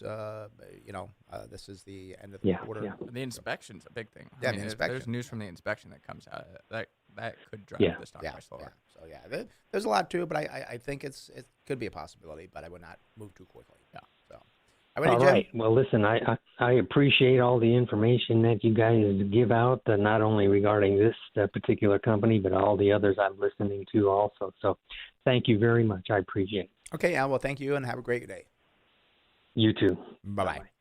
All right. That opens on the phone line, 866-577-2473. That's 866-577-2473. Let's go out to San Diego and speak with Jim. Jim, you're on the Smart Investor with Brent Chase. How can we help you? Morning, guys. Not to rain on everybody's parade, but I was hoping you could look at another water company. Keep them coming. Well, love to rain all over the Dodgers because the Padres are doing strong this week, and hope we can keep that going. I was waiting for the Padres. Too. Yeah, we're waiting for that. Come on. And what's his name? I always get his name wrong. Tatis got a home run yesterday. Tatis, yeah, but if you want another, little rain pun, it was Weathers raining down on them on Friday night. Wow, I'm getting lost in all these little buns here. But anyways, this company is a desalination company, and they seem to be in good with some governments down in the Caribbean. And I just wondered looking forward, how good of an investment they might be. And I like the concept of the desaltation plants because, I mean, they say there's a water shortage. There is unlimited water supply off the coast right here. And desaltation plants, I think, could be the solution for that issue. So let's take a look at Consolidated Water Company Limited, symbol is CWCO. And Jim, did you say you own it or looking to buy it? I own about 100 shares of it, and then I was wondering whether I should continue to put a little bit of money into it. Okay. Well, before I start, I would say I would love to buy this company, but I got to look at the numbers. So I do see a PE ratio of 22 versus 54. That's a positive. Price of sales, 2.6 versus 3.1. Price of book value, 1.3 versus not material for the industry. And price of cash flow is 11.3 versus 16.5. So valuation ratio is looking pretty good. I do see a nice dividend here of 2.7%. They only use 60% of their earnings to pay that out. Year over year, sales are up 5.6%. Industry was down 2.7. Earnings per share, however, fell by 21.5. Industry was down 27. I'd want to know, why did earnings fall when their sales grew? What are they doing here? Wow. Got a great balance sheet. Got a current ratio of 10.5 versus 1.2. And also the quick ratio, which is true liquidity, is 10. So they have a lot of cash on their balance sheet here. I don't know what they're doing. Hopefully they're going to be using that soon for development of the business. We do see that we have a debt to equity of only 0.1 versus 126, so virtually no debt on the balance sheet. Return on equity is 5.3, half the industry at 10.3. Net profit margin 12.9 versus 5.6. Receivable turnover is 2.1 versus 5.9. I'd like to have that higher. Inventory turnover also low compared to the industry. It's 10.6 versus 18.5. Chase, what do you got for the earnings there? Yeah, so current price here for Consolidated Water Companies, $12.47. 52-week high, well, that's $16.69. And the 52-week low is $10.01. I go out to December 2022. I see estimated earnings per share of 64 cents. Unfortunately, it gives the target sell price at $10.62. So, again, like the industry it's in, I like the problem they're trying to solve, or what they do. But it's just, I think a lot of other people like it as well. and again, I'm going to do this to you again. What's the price? I left it up this time. $12.47 is the current price. Target sell price is $10.62. Okay, so that tells me that there's enough that if we have a market pullback, which I think we're going to have, I forget the numbers. I think you have like a correction every 12 to 18 months or so. So we're going to have one coming up. Yeah. This is one that maybe if we pull back enough, you could get into it, because I like the concept. I like everything in this company, and I pretty much knew when you're going to do the earnings, like it's probably not going to be any gain there. But I like the business. I think it's worth watching, and I like the concept because I think it, flows pretty well.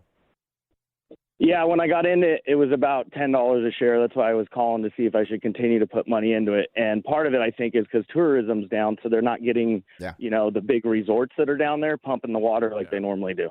And I guess, too, I also want to know the competition. How many other people are building desaltation plants? Because that could be something that could hurt them. I mean, because it is a small company. Yeah. The market cap's $189 million. Oh, wow. Yeah. Okay. And I know there's other companies that do it. Maybe what could happen is they do a great job and some bigger company buys them. Because I think desaltation is the way we're going to be going, because you can't just create water out of thin air. And, again, there's unlimited supply off the east-west coast. Yeah. Yeah. So, all righty. Enjoy your weekend. Thanks, guys. You too, Jim. Thank you. Bye. Bye-bye. Yeah. There's so many good business. What are you laughing at? I think that was Tim, but no, well, it says Jim. Okay. I said Jim, yeah. I just know he's called before. Because the screen is like, filled with people and so forth, so sometimes I forget who we're talking to and I say the wrong name. I know what you're saying there. So nothing intended. It's just like all these things. Can we separate the name somewhat so that they're not all combined together? That would help. I'm going to be 65 this year. Give me a break. I know. And I still don't wear glasses. Maybe I should. But, gosh, now you got me off track what I was going to say. I know. It was so important. No, I mean, just about looking into the businesses and being patient. And I mean, we did do a buy last week. So I think we've done a couple of good buys here. But there's just not a lot there. And I think I said last week we had a client that was with us now for maybe a month or so. And he did call in like, what are you guys doing? You buying? Like, no, we're being patient. Well, now we've done, I think, 2 buys since that time frame. We actually did like 3 buys this week. What's that? We did 3 buys this past week. Oh, yeah, because something fall back. That's right, we did. Yeah. So, and again, I mean, that's the patience. Yeah. It's just being patient and not. And again, you're investing really invest for your lifetime. You're going to be investing for forever. You may use some of the money for different things, but you just have to be patient.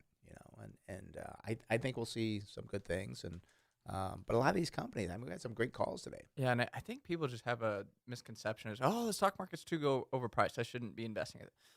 I mean, right now we're being just very patient. We have the full intent. We're not trying to time the market by any means. We're just looking for a good investment at a good price. And then with the overall stock market, I think it is very expensive. I wouldn't buy the S&P 500. Right. Well, then what are you guys buying?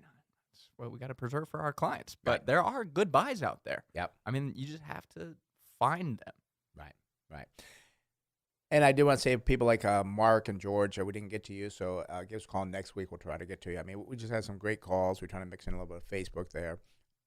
We've not got any emails lately about any questions, because that's another way, too. Go to our website, smartinvesting2000.com. Ken sent an email question as well. Mm-hmm. So yeah. Facebook, as he said, we're on LinkedIn and different options there for people. Yeah. Thank you for listening to Smart Investing Show. It is for informational purposes only and should not be used as investment advice. There's a closing bell. If you would like to discuss in more detail your investment needs or have other investment questions, feel free to call myself, Brent Wilsey, or Chase Wilsey at 858-546-4306. That's 858-546-4306. Or visit our website, smartinvesting2000.com. That's smartinvesting2000.com. And for more daily educational information on investment tips, go to our Facebook page, Smart Investing with Brent and Chase Wilsey. Today's show is sponsored in part by Thomson Reuters Refinitiv. Closing song, Frank Sinatra's My Way, is performed by local entertainer Roman Palacios. Have a great day. We'll talk more next week right here on the Smart Investing Show.